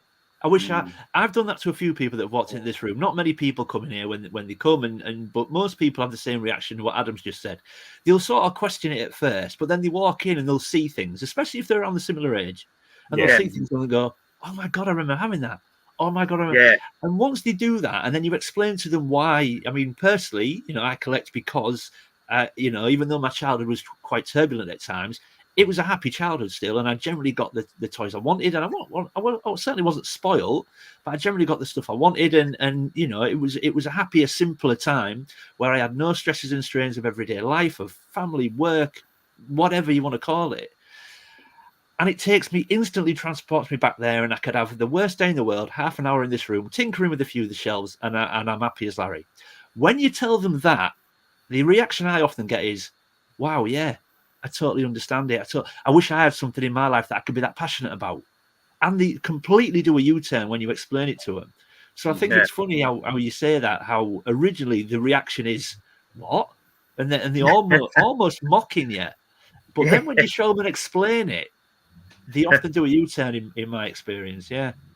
Yeah, I mean, I've spoken this before, but it was like when I had the director of the show from the ABC, and she came to the house, and because the garage doors, the entrance is from the house to the garage, and the door was closed, so she never saw anything, and I said, "Oh yeah," talking to her, and she goes, "All that," and I said, "Oh, do you do anything on compulsive disorders? Do you do any shows on that?" And she goes, "Why?" And I said, "Oh, have a look at this." And she walked in and she went, "Holy shit!" And she ran out to the car, and she got a video camera and came in and started filming it.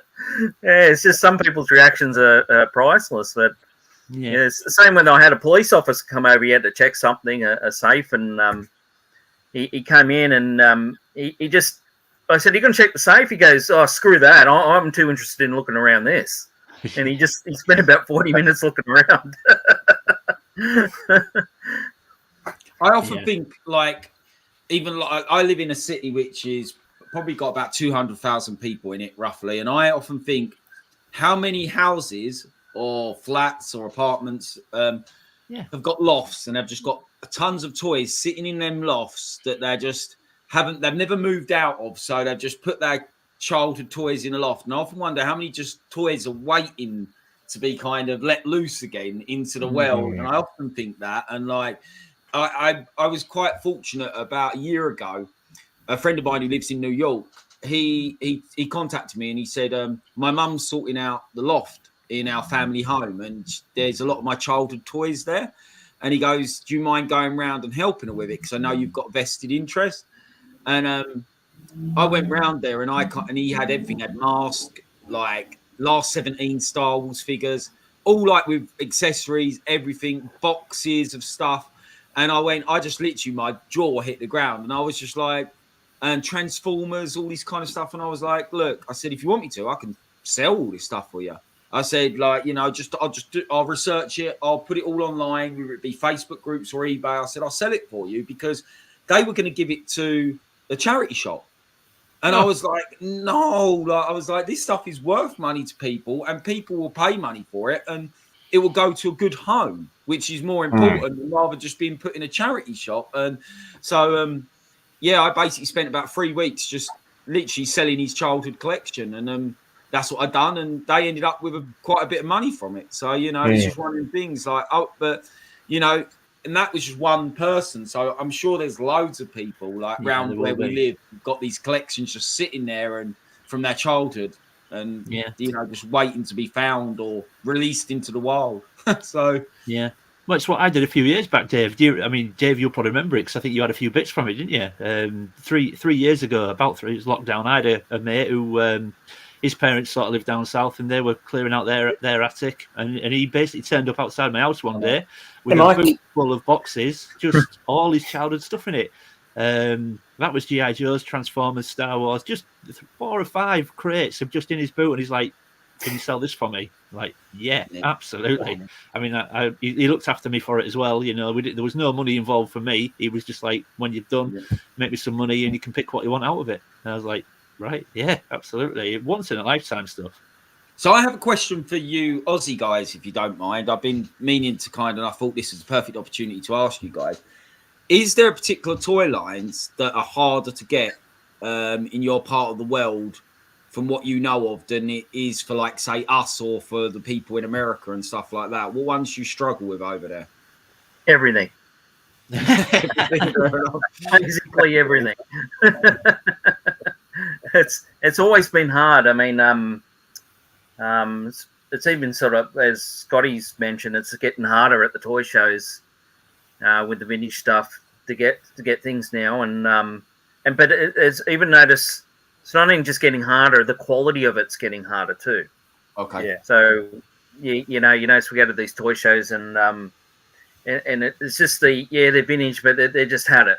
So most of it's just rubbish sort of thing. As in, and you know, when we see you guys in England and at the toy shows and everything you pick up in the bagging, it seems quite mint and things like that. And you know, I'm picking stuff up and it looks like someone's. I mean, they've obviously played with it and gave it some love, but you know, it's quite hard. I mean, so it's I don't know. What do you think, Scott? For me, there's like across the board, I get the sense like in Australia, everything's a little bit harder to find, a little bit more expensive, but there's some things that you just straight up don't see here that I see in a lot of toy fair hunt videos in the UK, and that's things like Mad Balls, Mad Balls head poppers, and I honestly, I've never seen an original, like one of the original Mad Balls. And see, the way I collect, right, like, like how Adam was saying, like his main 4 of this, like I've got my my collecting is almost in tiers, like, Ninja Turtles and the Hasbro Wrestlers are up here, and then, second tier, you've got the Kenner Real Ghostbusters, the Mighty Max stuff, the Toxic Crusaders, the Ring Raiders, and further down here, I like to collect, Dick Tracy and Crash Dummies and all this other stuff. But, I like weird, gross out stuff, Barnyard Commandos, Mad Balls, Attack of the Killer Tomatoes, like this kind of just oddball, gross out stuff. And that's the kind of stuff you don't see here. Food fighters. I love food fighters. I've literally seen in 5 years of toy hunting here in Australia at toy fairs and on eBay, I've literally seen one food fighter, and it's in my collection. You just don't see them. It's everything. I find a little bit harder here, a little bit more expensive from what I see anyway. But it's that kind of obscure stuff that I just don't see here at all ever. So yeah. Those are the things to me that I'm on the hunt for that I don't tend to see. Rude Ralph was always a gross out toy. Rude Ralph's great, yeah. Yeah, that was always, I remember that. I suppose, Scotty, too, that at the time when I like in the 80s and 90s, sort of think our population was small too. Yeah. And the amount, I suppose, they sent for relative to the amount of That's shops true. we had. I mean, That's now true. there's Westfield-sized shopping centres everywhere. But back in the 80s and that, there weren't. And so it was only like relative delegated to little toy shops and things like that. So the amount that probably came out to Australia was just not like the US, because the US has got a huge population. And even the UK was always a huge population. So it kind of one of the things, it goes without saying, I'm sure this happens quite a lot with a lot of us anyway, but my friend owns a vintage toy shop, so I'll send over some videos to you guys and see if there's any goodies in there that you might want, and we can maybe get some stuff sent over to you at some point, and that that'd be awesome. Because like especially turtles, my mate, he's got like he's literally 10 minutes away from me, he's got loads of turtles from wrestlers. So awesome. Straight away when you said that, I'm like, I'll send over some videos to you, Scott. The Hasbro wrestlers, the Hasbro wrestlers are way harder and way more expensive. Way more difficult to find and more expensive here in Australia than the UK. I mean, I see them everywhere at toy fairs over there. Yeah, no, like I said, I'll definitely. I try and do videos and put them on my Instagram of what's up, Richard? What my friends have got, like shop wise. But I don't do it enough. But I'm going up there today, so I might chuck on some like stories on Instagram and that. So keep a close eye out and that, because there'll be some stuff in there that you'll probably be interested in. Oh, awesome, man! That'd be great. I think Mike had an interesting point there. Indiana Jones. It's something that I very rarely see at shows. There might be a $10 beater. I think I picked up a tote, like no accessories. Maybe just his jacket. Lone Ranger, like I remember having them as kids, and I do find them, but not at toy shows. You might find them on eBay. So that Indiana Jones comment, is that like the modern one as well as vintage, or is it the just the 80s version? Okay, the Kenner ones. Yeah. Okay. The modern stuff we get is just the same as what the US. It's only the odd thing that we see when we watch a lot of like Greg Cook, where he goes to the Walmarts and things like that. And basically they're on par, and there's only a couple of few things, is there, Matt, that they might get that we don't. I mean, especially with sort of like Jurassic Park and things like that, and but going back in that's sort of now, but so we get the Indiana Jones, the reissued ones and things like that. We get all that sort of stuff. Yeah, eventually. So but the vintage stuff, so back in the day, I remember, there was only sort of like little toy shops in Australia, independent toy shops, and maybe Coles, and they used to stock the individual Star Wars figures in their little toy section and things like that. But vehicles and that, they never did like that. And I'm not responding to that. Poor Luke. Well, there's interesting fun fact from Mike. He's I like that.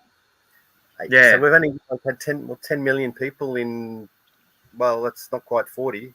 30. What gets me with a fact like that though is the size of Australia, which is like the size of Europe, and you've got 26 million population. We are a tiny country, and we have like nearly 70 million.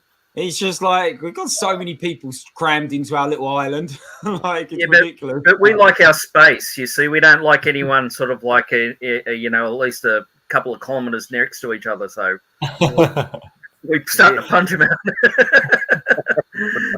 I know what you mean. Like I said, where I live, it just feels like it's getting more and more built up all the time. Like a bit of space of land, they build a block of flats. It's just like, yeah, put some apartments on it straight away. Like, you know. Well, that's the same as here as well, where especially as Sydney sort of creeps out and the population gets bigger. Because remember, everyone lives on the coast of Australia. I mean, most of the man mass is just desert. You can't live there. There's no rain, no nothing. So everyone wants to go on the coast, and that's it. Can only go so far. Gets to the mountains, and you're off into the desert sort of thing. Yeah. But you know, so it is sort of creeping out further and further each time. Yeah, one of my uncles lives in Australia, and I've got friends who live in Australia. So I've just never made it over. That plane journey would kill me. So like, I do have relatives and friends who live in your part of the world. So excellent. If it's not the plane journey, it'd be one of the animals out there that occur. Yeah. Sorry, Dave. I'm going to say, if it's not the plane journey, it'd be one of the deadly animals that are out there that occur. Yeah. Look, there's no way to talk about Scott. Like, he's not an animal. I watched the Keep On Collecting video that you guys dropped earlier today with the funnel webs in it, and that was awesome. Because we can't afford to spot the hand puppet. We're going to put them on funnel webs, you see. Who's freaked out? Is it Dave? You're freaked out by spiders, or was it Luke? No, I'm freaked out by spiders, and I watched that video earlier and I was like, oh, man. Don't watch our video. Right, I'm not watching. Watch our video. I watched it earlier. To see the notification, I hesitate now. No, if you don't like spiders, Andrew freaks one out with funnel webs. It's also got toys though, so you know. But it has a lot of toys. Right. Okay, toy spiders. Or... well, you know, we could get a Luke, if you're scared of spiders. That's it. That's why. Yeah. I'm surprised you've got sectars if you don't like spiders, Luke. Oh yeah, they're not real. This is true. I seriously don't have the spider puppet from Sectars because it would freak me out. Yeah. Well, it's got that authentic furriness, you know. Just it's just like a funnel web too, isn't it, Andrew? It's not just that. Yeah, definitely. I don't know why people scare them. They want to come up and give you a big hug like that. You know, it's a friendly thing. Here it comes. Yes, Luke's just doing this to scare Dave. Hey, whatever. He's all right. We call that a tiddler down here. He's okay. That's just a baby. That's life size. That's 1-to-1 scale for spiders here in Australia. Yeah, one of their babies.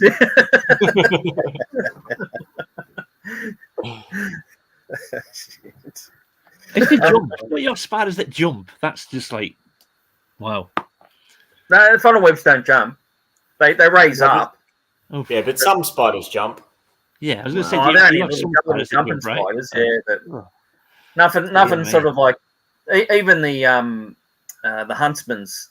I mean, they look big, but they scuttle around, but they don't jump or anything like that. Right. Yeah, spiders, in my mind, I see spiders the same way as I see zombies. I don't think I'd be scared of a slow zombie. You know, them docile zombies that just sort of wander towards you, like really slow. It's like, I could deal with you. But then you got the fast zombies, like 28 days later zombies that just like crazy run at you. If I get a spider in this house and it's dead slow, and I'm like that, I can deal with you, no problem whatsoever. But you get them spiders that scurry super fast, and it's like flip out. If I had a skirt, I'd pull it up and stand on the sofa. It's awful. They're all. And also, just like zombies, I can take one on, but when there's a horde of you, then I'm out of here. You know? Right. You get hordes of spiders. Oh, no, we don't. But I watched Arachnophobia recently. So. I love that film. It's great. I love that movie. Cannot watch that.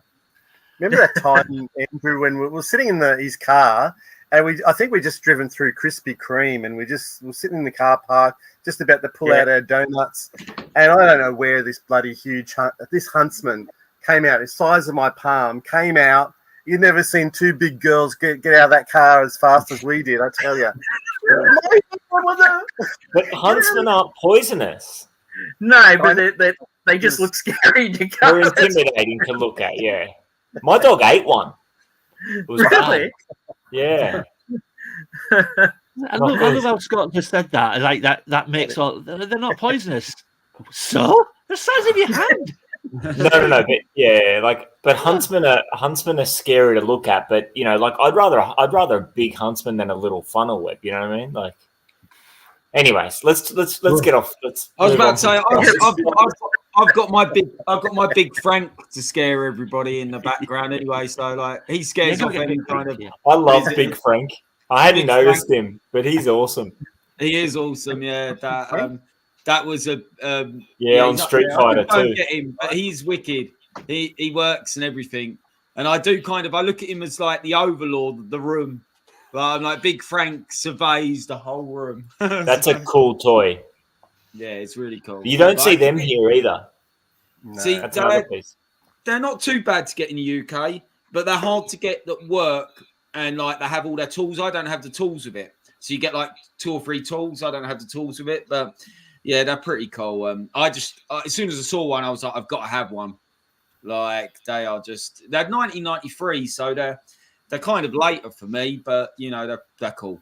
So very cool. Yeah, I don't know if they came to Australia or not back in the day, because I kind of feel like if they did, see that's why I think is a reason why a lot of the more obscure stuff, the Mad Balls, the Hood Fighters, I don't see here, because I can only assume they didn't come here back in the day.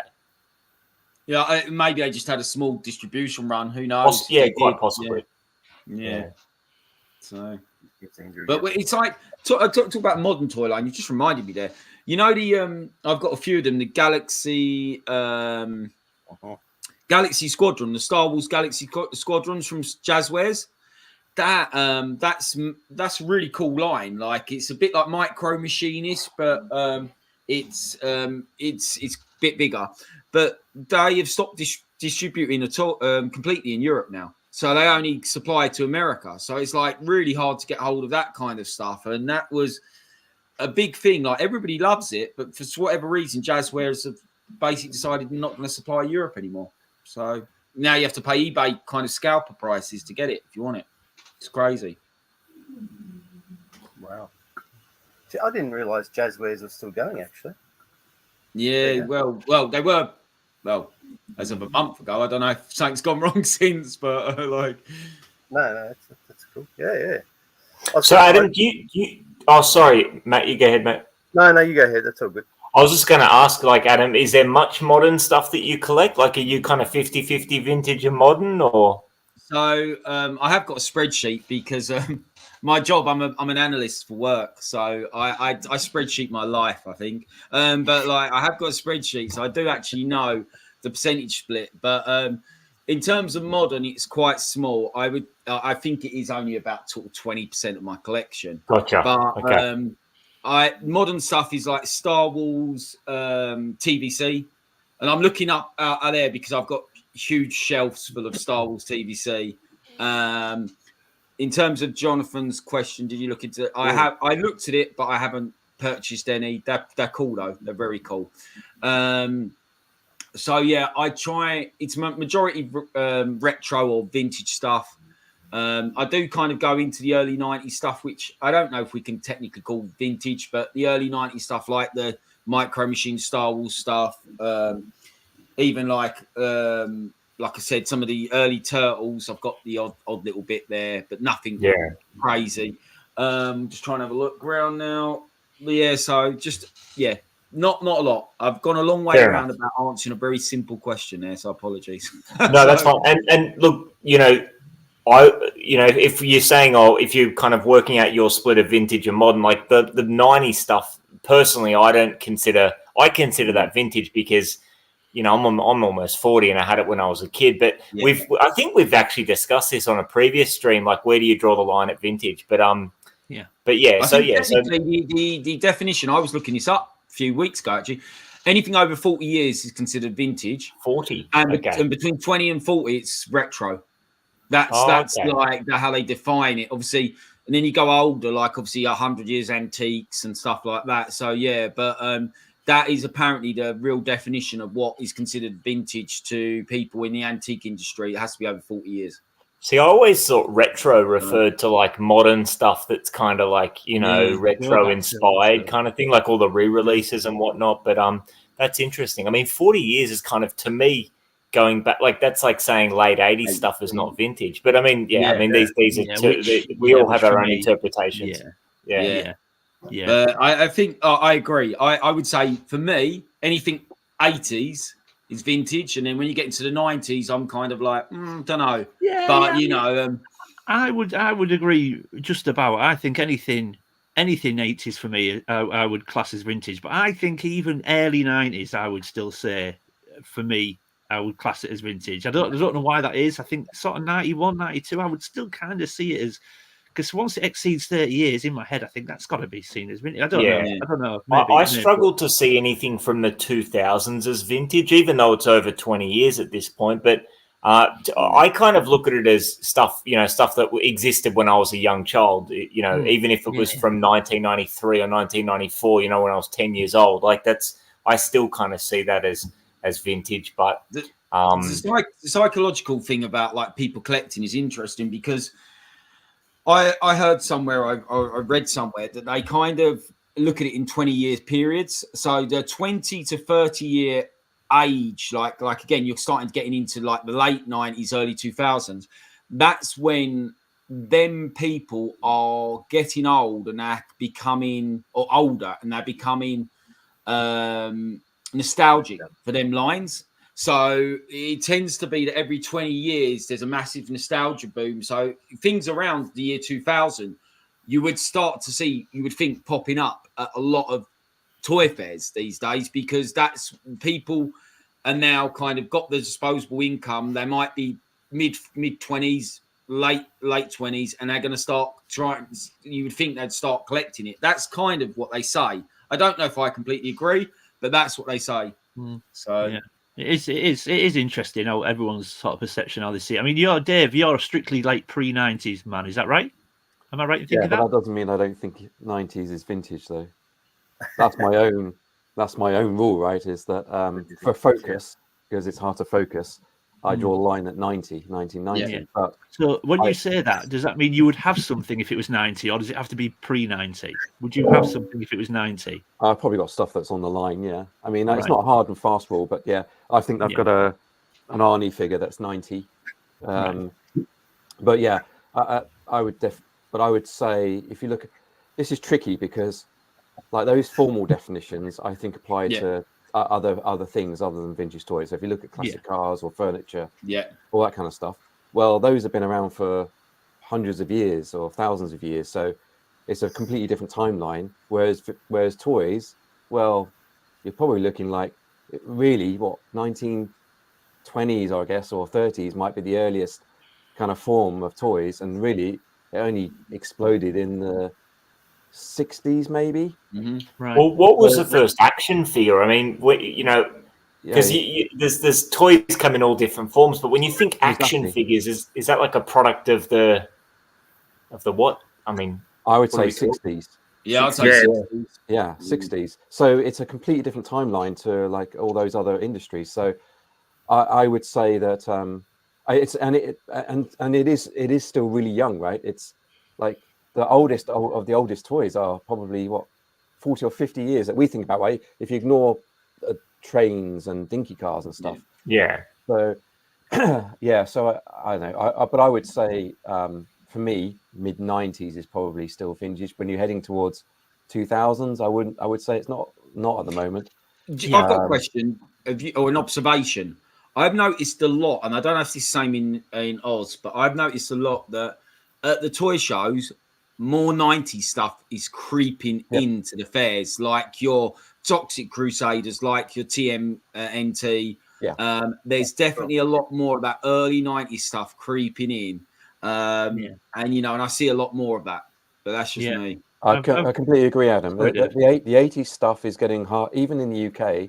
The 80s stuff is getting harder to find at fairs, especially in decent condition. You can find bits, but they'll be broken, missing, or just junk, basically. But the 90s stuff is definitely in there. But even 90s stuff, you probably missed the boat, right? If you wanted to get into 90s cheap, well, you probably missed it already. So in my mind, that is already in the world of vintage, right? Because the demand is already there for that stuff.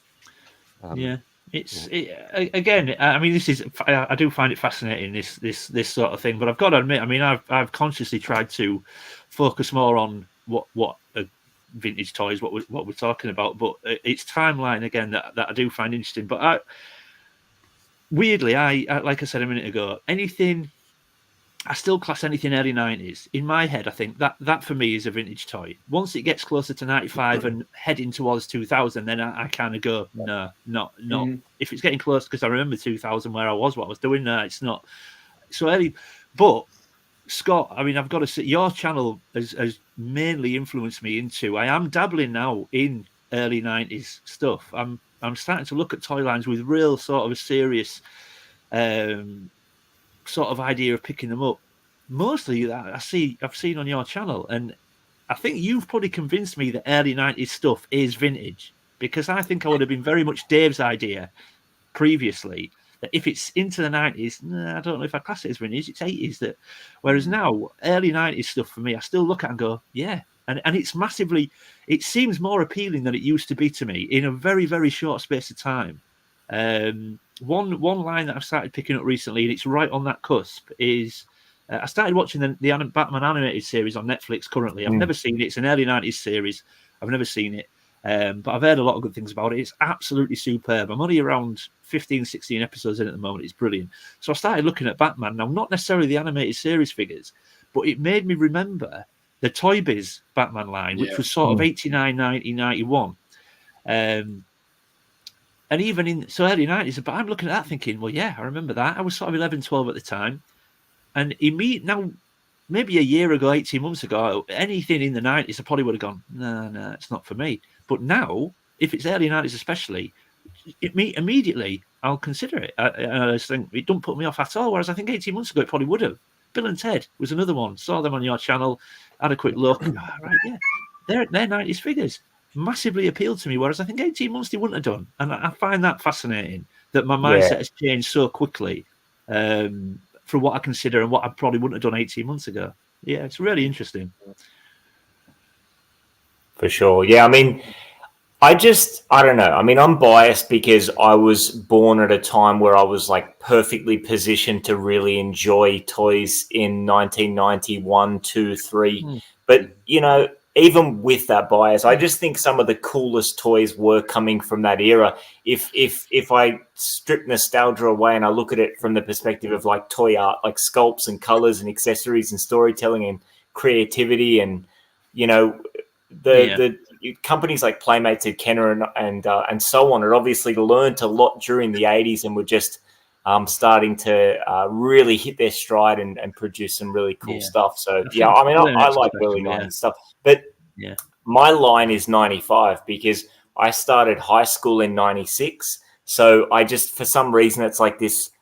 And to Dave's point, it's not like a hard and fast line. Like I picked up those Burger King Universal Monsters toys. They're 1997, but I don't have any memories of them as a kid because they didn't come to Australia from all the research I can do.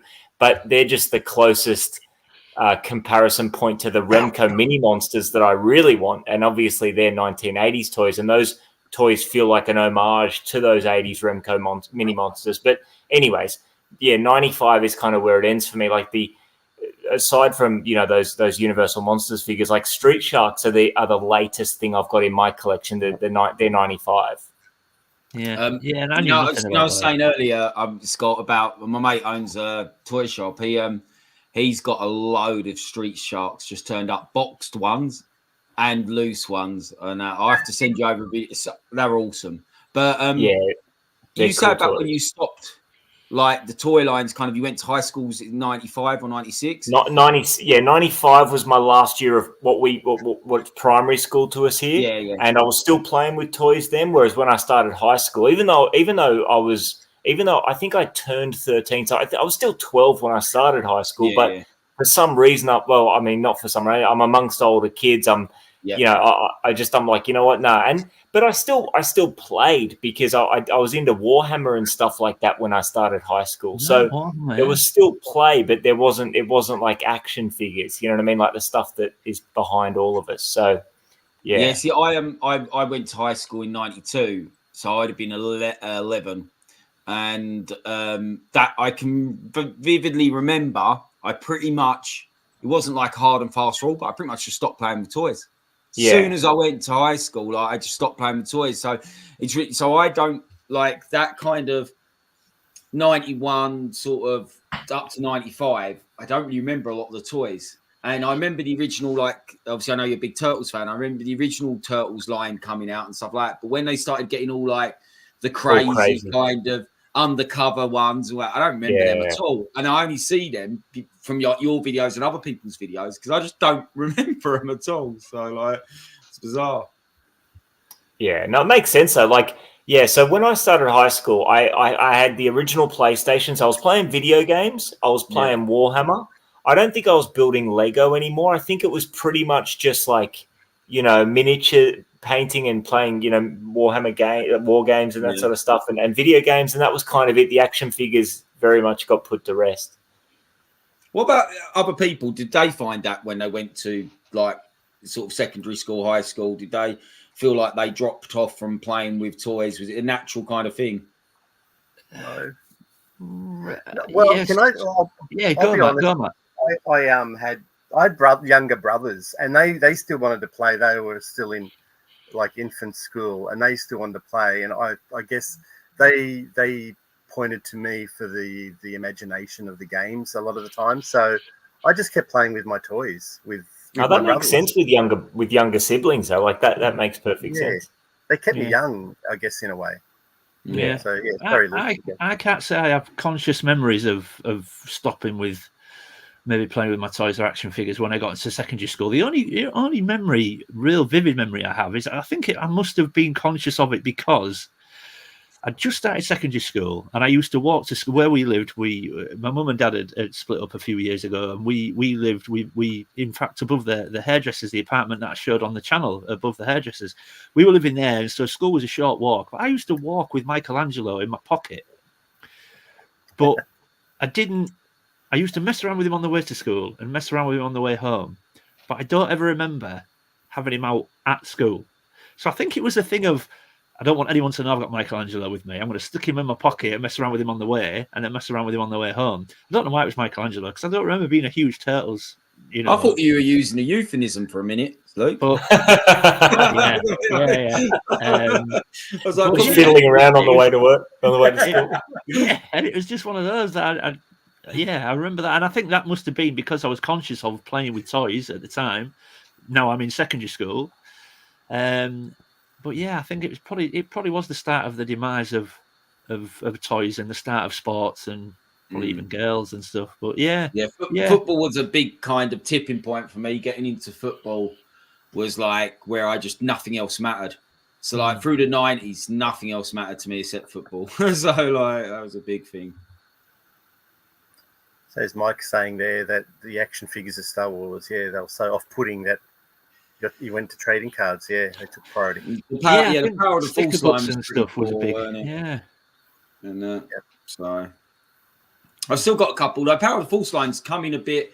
I wouldn't say it's becoming popular, but there's people seeking out the rarer ones now and stuff like that. I've noticed that, again, a lot of them are appearing at toy shows, and stuff like that, and they are relatively cheap. You can pick up most Power of the Force figures for like $5, but there's definitely people are kind of like going in and picking out the choice ones, like the Slave Leia, removable helmet Vader, the Weequay, which was the last one ever made. I think people are starting to pick out like things like that and stuff like that. Yeah, gaming film had a big difference, didn't it? Yeah, for sure. Mega Drive and stuff.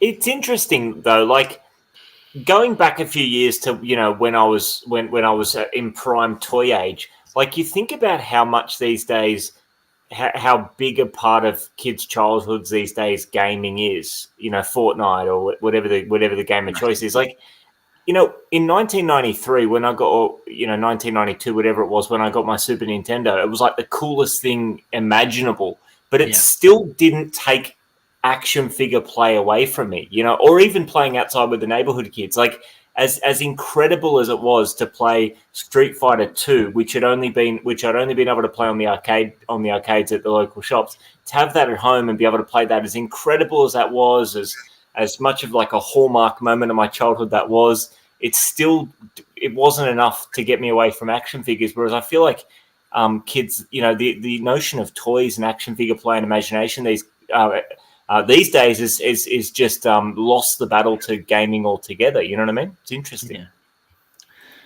Yeah, I agree. It's no longer really gaming either, is it? I always think, because when we I were suppose kids, it's that next level of immersion. You know? Yeah, you know, you bought a game, that was it. You had the game. Most games could be finished in an hour, if that. You know, and it was it. Done, played, done. Back outside with my mates or on my bike or whatever. Whereas gaming now, I mean, it's headset on. You can speak to people anywhere in the world. You can speak to 10 of your mates while you're playing. Games last forever and ever and ever. Open world games or whatever. You know, I mean, if my lad could have a fridge in his room, we'd never see it. We just wouldn't. If he could feed himself without leaving his room, we just wouldn't see him. You know, so games are completely immersive now, and all this what they call downloadable content or in-game purchases. So you have the game now, but you can't always get everything on the game unless you pay for something in the game. And you just think, you know, so even when you buy the game now, it's not necessarily where it ends. You have to buy other stuff in the game to get this or to get that outfit, to get that level or whatever. Whereas when we were kids, you bought the game and that was that, you know, and you played it and you completed it and off you went. Now it's completely different. It's just a product of the time, isn't it? Because, like, if I remember things, when I go back to being a kid in the 80s, my sanctum was sitting in my toy room and kind of playing with Lego or playing with G.I. Joe or playing with Micro Machines. But my nephew, who's 17, he unfortunately, not unfortunately, I guess which way you look at it, he does suffer a bit from autism. So his sanctum is playing Fortnite. So he goes on and plays Fortnite for hours on end. And every Thursday night, I play 2 hours Fortnite with him. And, you know, and I've got really into it. And it's one of the things, but he loves that because that's his kind of safe place. So, whereas our safe place would have been sitting on your floor on a rainy day playing with G.I. Joes, or it would have probably been with a couple of mates outside playing football or something. But so I don't know if it's just slightly just a step change. I don't know. I'm trying to work it out. It is really, because when these kids get older, they'll see that time as how we see our time. Like you say, sat on your living room floor playing with toys. That will be theirs. You know, these toys that we consider modern will be these guys' vintage toys when they get to that. So it's going to be interesting to see if kids are collecting, like, because that's the thing. Like, a lot of the games these days, you buy them digitally, you don't buy them physically. I was just thinking, like, what are the current kids like? Will they want to be collecting first edition copies of Fortnite and stuff? But it's digital purchases anyway. It's not, you know. Yeah. So that's another thing. I still prefer tangible stuff. I'll still buy DVDs. I still buy CDs. Yeah. Physical media, I don't think there's any substitute for it. So my nephew, he's like I said, 17. He does collect. He collects, but I know it's a bit of a swear word in some collecting. He collects Funko Pops, but I just like the fact he actually collects, and he's got like some tangible stuff, and you know, so he collects Funko Pops. He collects a few other little bits and bobs, and he'll come to like Nerd Base with me, like, which is a local shop. He'll come to places like that with me, and he'll come to the odd toy fair with me. So I try and kind of keep him in that mindset, if you know what I mean, just to not to live on his computer, that kind of thing. So, but it's a difficult one. I'm not saying it's a bad thing either. I just think it's different. Yeah. Can I just? I'm so sorry, guys. Can I just respond to BOE there? Now he's just put a comment about back in '84, the old Commodore 64 load of games. So now Rachel is 9 years younger than me. And we were chatting about, because Tez sent me a few bits the other week, and in the box he sent me a copy of Rambo for the ZX Spectrum. So it was a cassette for the ZX Spectrum. It was a game. And when I showed Rachel, she's like, "Oh, what's that? Is it the soundtrack?" And I was like, "No, it's a game." She's like, "What?" And I said, "So when I had my ZX Spectrum, you would have a cassette well, mine had a cassette deck attached to it. I know you could get them separately. I said to load the game, but you would put the cassette in, you press play, and it would take 10 minutes to load up on your TV, and you would have all these multicolored lines going crazy and screeching. And she was like, what?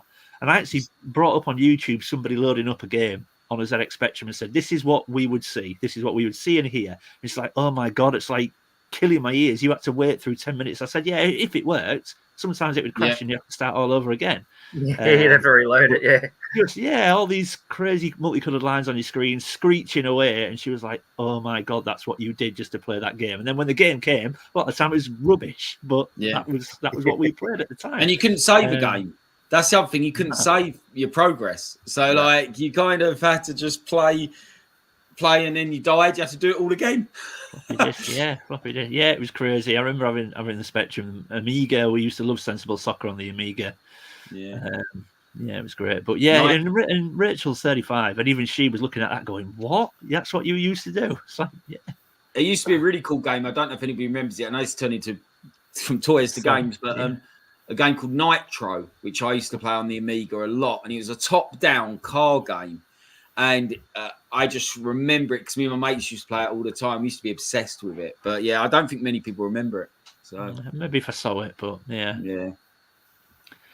sorry. Yeah, we've digressed a bit there, haven't we? Apologies. Just a bit. That's fine. I'm just letting the conversation go. It's all good. It's all we catch up and have a bit of yarn. I was going to ask Dave before we start winding things up. Dave, did you have any you want to show a pickup? Yeah. I've got a few. Have we got time? Do it. Yeah. If you guys are happy just to go a little bit longer, that's fine. Yeah, for sure. No problem for me. No problem for me. I'll be quick. I can't remember what I showed last time, actually. Right.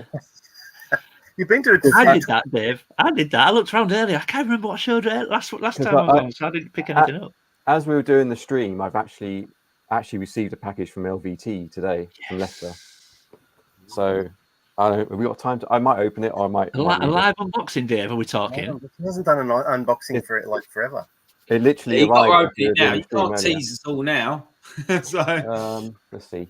Well, I can't remember. Did I show these last time? I got these from Sandown. Yes, Micronauts. My favourite. Did I show that last time? I'm sure I showed it. I can't remember. You may have done, Dave. I couldn't be certain though. And this is the first time I've actually got any Adventure People. Yeah, cool. Yeah. So these cool. They're 70s, aren't they? Adventure People. Yeah. Were they like late 70s? That would have been something like that. Yeah. I think it's late. I think these are late 70s, I believe. And that's a weird figure. This is called Opticon. I don't remember that one, but that's nice. It's kind of a mix between a Transformer. It flips open, and I guess it's got some Star Wars influence on there. Looks like something from the 60s Doctor Who. That one. Yeah. Exactly. They're before Star Wars, aren't they? These things. Yeah. Actually, are they? I don't know if they are actually. Because it would be around I think it would be around the late 70s, 78, 79, I reckon. Okay. Yeah, so it probably overlaps slightly. And then talking Micronauts. So what I'm doing recently with my collection is. Hey, Stu. Hello, Stu. Hi, Stu. What I've been doing in my collection recently is just going back because I've had a list of things I wanted to get for a long, long time. And I've been kind of distracted going left, right, and center with other things. So I decided, right, I'm going to focus and try and get the things I've actually wanted on my list for a long, long time. So one of the things... It's like that for all of us, I think, isn't it? Yeah. Oh, yeah, for sure. We go on little side missions. Yeah. There's more... So I've gone back to Micronauts because there's a few things on Micronauts I've really wanted to try and get for the collection. And that's these aliens. Oh, they're cool. So these are early, I guess, either late 70s or early 80s. And this is another one. There's like 5 or 6 of them. I've got 3 now. So I found these ones recently. These are Facebook purchases. So this one I think is Membros. They have glow in the dark kind of. Yeah, I was just going to ask that. Is well. that glow in the dark hair? Yeah, it is glow in the dark. Yeah, there's a glow in the dark. God, This one, I think that's Membros, I think. I've never Yeah. seen any of these. And this one is I look mad. Lobros, I think. Yeah, and this Oh. this has got a glow in the dark kind of brain as well. Oh wow, Okay. never seen those before. Yeah, because No, me either. this is one I've always had. This is one I think is probably the more common one to find. There's a couple more which I'd like to get, but they're becoming very hard to find. This is Antron. Wow, Oh, Cool. golly. colours are great as well. Are you Yeah. getting Colours these on great. Facebook, Dave? Sorry? Are these on Facebook and toy shows? No, these guys are a Facebook purchase. So there's a guy. So I saw this guy selling some of his collection, and he had these, and it's like, right, I've been looking for these, and I grabbed them because they've got all the accessories. There's this little pipe here that would just always breaks, and that's complete. So it's like, right, I'm jumping on those. I got Yeah. talking to the guy, and he was actually selling pretty much all of his collection. So I Wow. picked up a few other things that I'd been wanting for a while, Yeah, good work. Myconauts wise. Yeah, mate. And this box is a bit faded, so I don't know how well you can see it on this box. But this is the hydrocopter. Oh wow, Oh, Yeah, I had cool. that when I was a kid. That one. Did you have that one? Yeah, when I was a kid, I had that one. Yeah. Yeah. Pick this one. It's even got the it does have the sort of rubber grip around the ball there. Yeah. So that. I don't think that's actually even been made. That one. It's still got little stickers on the sticker sheet. And then I picked up these as well. So this is now these. Talking of being able to find stuff from other countries, these were made only in Italy. Oh, okay. So if you look down here, it's got GIG. I don't know if you say that as Yeah, gig or gigs. Yeah. gigs. Yeah. So these are hard, a bit harder to find, but they're kind of like a horse, and then you get a figure as well that you can combine with them. It's like a centaur or something. Yeah, centaur, awesome. exactly. Yeah. So there's that one, and then there's this one as well, the red one, which is Lantorian. So yeah, I'm trying to just pick out some bits that I've been wanting to get for a long time. Myconauts is one of them. These are all, of course, magnetic, right? So all the joints are magnetic. That's part of the fun of some, Myconauts. It's a bit like Lego in that you can just take stuff from any of the toys and then right. rebuild them. Yeah, That's how you modular. like. That's awesome. But then I found another line that I've been wanting to really focus on and just not been able to find any of is also from Mego, and this is from 1979, and it's also Italian, so it's Gig because they licensed it from Mego, and that's this Hulk, That's cool. and it's based on the same mechanics of the Myconauts. So all of these are magnetic. So all the Oh wow. all the joints are basically like the Myconauts joints basically. So all the head comes off and everything. Yeah. Did they do other superheroes Yeah. in that four. same style? There's only 4 in that line. There's the Hulk, Batman, Spider-Man, and Superman, I think. Okay. Yeah. So like Marvel and DC characters in one. That's Yeah. Well, So so strange. Amigo back in the day had the license right for both. oh, they did too. Yeah, the Yeah. world's greatest superheroes. Yeah. Exactly. Yeah. Oh, yeah. Right. So yeah, Yeah, this, they're great. This I found on. I've been looking for this for a long time. It came up on a Facebook group, and it was very much undervalued. So I'm like, I'm buying that. I'm just like, I'm jumping on it.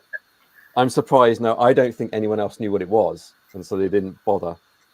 They thought it was probably a knockoff or something like that. Yeah, maybe, but yeah, it's these are they're pretty hard. They're like Magna Heroes, I think they're called, something like that. Yeah, That's cool. Yeah, Very good cool. snag. A good snag. a good snag indeed. So Gig made the black hole figures. Oh no, or they did magnetic black hole figures also. Wow. Yeah, I think I read up on this. I think they also made there are actually some magnetic black hole figures as well. Okay. Yeah, which I think are Of just the super hard to robots? find. Yeah, Yeah, I could imagine But, the robots yeah. being popular. Nate makes an interesting point there. Like, because those joints are magnetic, I wonder if like the limbs go go walkabout, and it's hard to find them with them all intact. Yeah, I don't pick him up by the arm because he'll just fall on the floor basically. Yeah. So yeah, I was pleased with that. Super happy with finding that one. And it's a nice tie into the Micronauts as well. You're in some really good Facebook groups, you are, Dave. What's the? You have to send me the names. I think they're all the ones that Luke basically is part of. I think invite Dave to every Facebook group going. No, not everyone. Very cool. Very cool. Very cool. Is that well, I'm not going to say is that it because that was a lot. Well, I've got the box from Leicester that's literally come while we're doing the stream, so I could open it up. I got do it. Let's see if I got a knife. What's Luke saying? What was those little notions, Luke? The motion was, come on, Dave. Come on, He's just building anticipation. He's a showman, Luke. You know. I thought that was his weekly exercise. Yeah, just running on my chair because I'm. I'll open it up. Let's see. We'll make him small. We're putting him under pressure, making him big. So we'll just. Dave don't feel pressure. He's ice. Let's see. I know. I got open. Right. Dave, there was going to be. I was going to actually ask a question to Dave earlier, but like it's gone from my mind now. But someone had said something, as in, games. TJC was asking about games. Do you get riled up in games? I can't imagine you being a game player. Oh, you talk about the conversation earlier about when did you get out of toys? I got out of toys because I went straight into home computers. Games. I got completely sucked in by Commodore 64 and the Atari ST. So I was a massive gamer when I was younger, and I'd also, because they were computers, not just consoles, I'd learn how to program them. I got completely sucked in, and that was it. I never went back to action figures at that point. So much so that I basically made my career out of programming, basically. So and now I'm not really into the modern games, but I have like a retro system that can called a Mr. FPGA that can emulate pretty much any system you want, really, plus all the arcade games and stuff. So yeah, I do dabble in that, in the retro, playing the old games again. But I don't know. My son is into all the FIFA and stuff like that. And now he does sim racing. So I basically just track all the modern stuff through him. Basically, I don't have I haven't got time to look and play all the modern games plus everything else. Watch the end of Dave's video from Ghouls and Ghosts. Watch the end of it. Yeah. So yeah, Leicester. If anyone isn't familiar with that shop in the UK, I'm sure you're all familiar with Leicester Vintage. Toy Shop on Tour and all that stuff. Great channel that they have. Yeah. Okay. I actually only just watched the Toy Shop on Tour series, like kind of in the last few months. I was very late to the party on that, but I loved it. Yeah, some great stuff on there. For sure. Right. So I think I do remember showing last time a figure from this line. Or a couple of figures actually from this line. Okay. We're just got us eating out of the pub. Building the suspense here. I'm like, yeah, he is. Dave. Right. Okay. This is from the Galaxy Rangers. Galaxy Rangers, yeah. Captain Kidd, and he's got his furry cloak, which looks a bit weird, doesn't it? I see, that looks like my giant spider, Dave, and you're fine with it. So yeah, I think that's a kangaroo scrotum, isn't it? It does look a bit dodgy, doesn't it?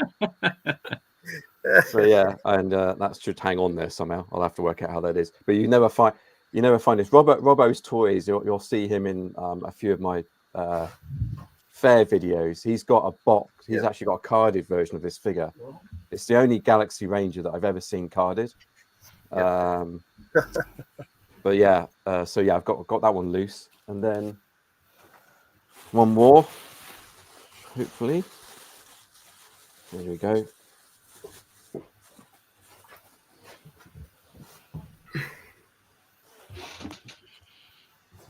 Another Galaxy Ranger, which is pretty Okay. cool. Yeah. Very cool. So that should now be, that's the 3 Cowboys done now. Wow. Yeah, they're nice. They are nice. They're cool Yeah. looking figures for sure. They've got And the I old did- don't they? The arm flick The up. quick draw arms. Gun. Should Yeah, do, quick yeah. thing. Oh. I've got one that doesn't. I'm actually doing. I'm going to do a restoration video on the ones that don't work, because I've had a look and they are fixable. So I don't know if this one actually works, because sometimes the gun gets stuck in the holster as well, where they haven't been used for. There you go. Cool though. Yeah. If I get it Yeah, flipped back in. they're really cool. Very Brave Starish. Yeah, They very are. good. Yeah, there you go. They look Brave Starish. It is a little. So that's what's in the box from LVT Galaxy Ooh. Rangers. Very nice. Very Very cool. Nice. And so, what's coming up on your channel, Dave? Well, we've got you here. What's coming up? Anything coming up? I've done a lot of Toy Fair videos recently, and I've got a number of restorations that are backing up now. Some that I've got recorded, some that are in progress. I've got one of Luke's things that I'm actually restoring right now. Very excited. Very excited about that. So yeah, I'm probably going to do maybe a small run of restoration videos coming up, because I haven't done one of those for a long time on the channel. Yeah. That's probably what's next. Yeah. It's like your bread and butter, isn't it? These like. The problem with the restorations, I don't know how Dave at Toy Ploy does it. I don't know how he does so many, but for me, it takes a while to get through those, and because you've got to do the restoration, you've got to video it, and it takes longer to do the restoration while you're trying to video it, and then there's all the editing. So it takes me a lot longer to get those restoration videos out. How many do you have going any one time though, Dave? Because it's funny you say that. I was talking to the other Dave, Toy Ploy Dave, not too long ago. And we ended up on the subject of how he sort of pumps so many restorations out, and he tells me that he has sort of 7, 8, 9 repairs going at any one time, and he just jumps between all of them and just does a bit of footage for one and another, and then all of a sudden just has like 4 or 5 ready to go at any one time, and then just goes bang, bang, bang, bang, bang. Whereas you must only concentrate on maybe 1 or 2 at a time, dear. Yeah, I think at the moment it's probably maybe 3, but I could start another 4 or 5. Right. I've got lots of projects Yeah, in that I could start on, but it's just the time at the moment. yeah, it is interesting. Yeah. And Mr. Luke, what do you got coming up? Well, you've got coming up every week, really, don't you? Yeah, I mean, usually it's just standard sort of show and tell pickups. Obviously, there are a couple of Christmas, really, really interesting Christmas episodes going to be coming. Really excited about those. But I've also been it won't be tomorrow. It will be next week. I've been dabbling in the wheeling and dealing market again. I'm because obviously everything's getting more expensive and cost of living, etc. My toy budget is more and more modest every month. So I'm starting to now do what I would call wheeling and dealing videos and documenting them. So, for example, I don't know if you guys saw the Tiger Cat and Snow Cat video a few weeks back. I'm now trying to do things like that, trying to seize opportunities to get things in my collection very cheap. And I did it. I had another attempt at a deal a few weeks back, and it's worked out exceptionally well, which you will also see in the coming weeks as well. So you'll probably see a little bit more of that on the channel, a little bit more wheeling and dealing and trying to get bargains. Yeah, so that's coming as well. Very good. Very good. Very cool. Scotty? Well, I'm in the process of editing the video from the toy hunt at Tony B's up in Newcastle a few weeks ago. So next on my channel is going to be a toy hunt video, but something a bit different, not a toy fair. So there's a regular seller on the toy fair scene here in Sydney who also does a lot of live auctions, like live streamed on Facebook, and he runs those auctions from his garage. It's like where he stores all his gear. And we went up there and visited him and had some lunch and did a bit of a toy hunt in his storage. So, and it was just like a fun social day as well, uncovering some things you wouldn't normally see. So that's what I'm working on at the moment. But like, it's the toy hunt videos that just take me so long to edit. The kind of in the collection room doing pickups or reviews or that sort of stuff. I feel like I can churn them out a fair bit quicker than when you've got a lot of toy hunting footage. So. That's what I'm working on at the minute. yeah, so hopefully sometime next week. Next week or next weekend, sometime then that'll be out.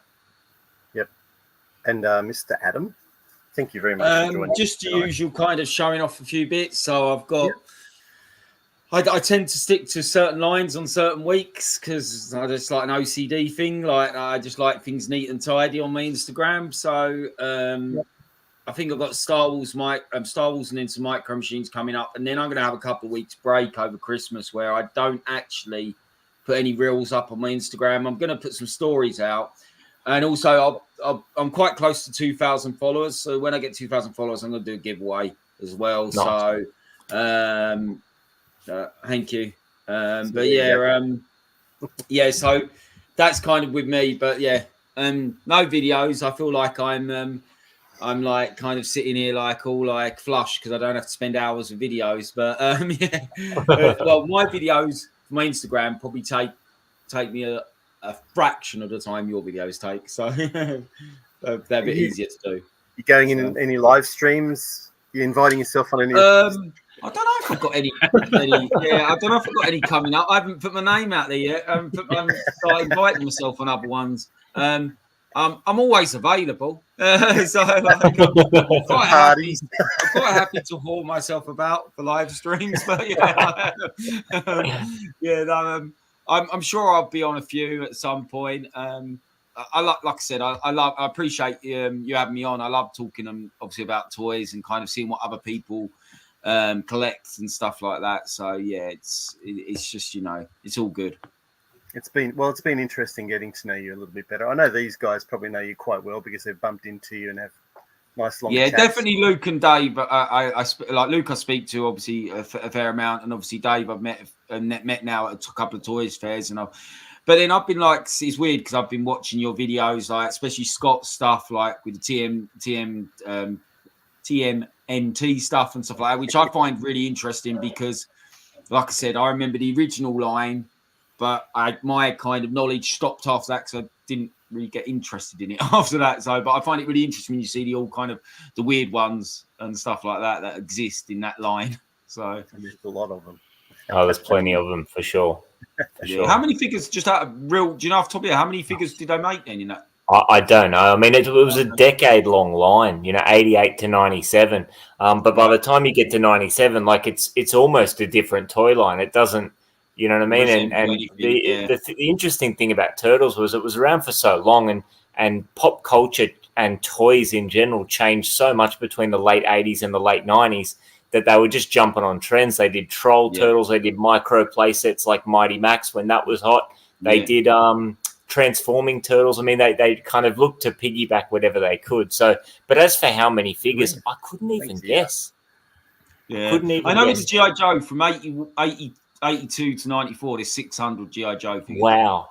And obviously when it got to 1990, they started going all a bit multicolored, Illuminous and kind of like Eco Warriors and stuff like that. So I tend to my collection of G.I. Joe ends at 1990 pretty much. So because I didn't really like that line after that.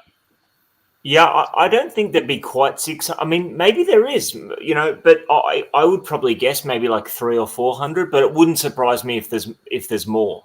So. Yeah, it will happen. TGC. It will happen. TG. Yeah, NEC April. We'll go in. Yeah, that's gonna be mega. That's gonna be just like so cool. So many people going. Yeah, it's gonna be. That's gonna be a good. That's gonna be a Saturday night. Could be a good night there. Yeah, it could be. Could be a lively one. So. Yeah, I don't think there'll be many early birds in the morning. Yeah, is the early bird's crazy early there? Does it get you like 3 hours early or something rather than just an hour or something like that? About 8ish. Oh, that's good. Right. Yeah. I'm definitely. I'm not a huge drinker, but I'm going to obviously make sure I'm up for that early bird. I don't like early mornings, to be fair, but yeah, I'm going to make sure I enjoy the NEC for all it's worth. I must admit, because I've never been to the NEC Toy Fair, so for me, I'm really looking forward to that one because it's the biggest one I think in the UK, isn't it? Is it the biggest one in the UK we have? Yeah, it's the biggest. It's the biggest. It's probably got just a few more stalls than Sandown. Sandown's pretty big too. Yeah. Sandown's awesome. I'm up at 6:30 every day. I'll get you up, mate. Don't worry, mate. as punishment. I don't even know what that time is. I get up at 8, 9 every morning. I say that Monday to 6:30 Friday, is not that 6:30. early, to be fair. Yeah. Monday to Friday, 6:30. On a Saturday, it's 5:45. I need to be up. I don't see that worry, I'll get time you ever. up. So ever, like There's only one 6:30 I see in a day, and it's not that one. exactly.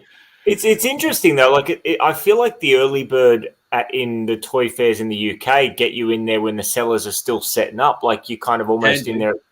Whereas here, so early bird for our fairs is generally an hour before. You'll have a 9:30 general admission, 8:30 a.m. for early bird, but the sellers are in there at 7 a.m. getting set up and shopping one another's stalls. So early bird, you're still in there after the sellers have had their chance to wander around and buy some stuff up, you know?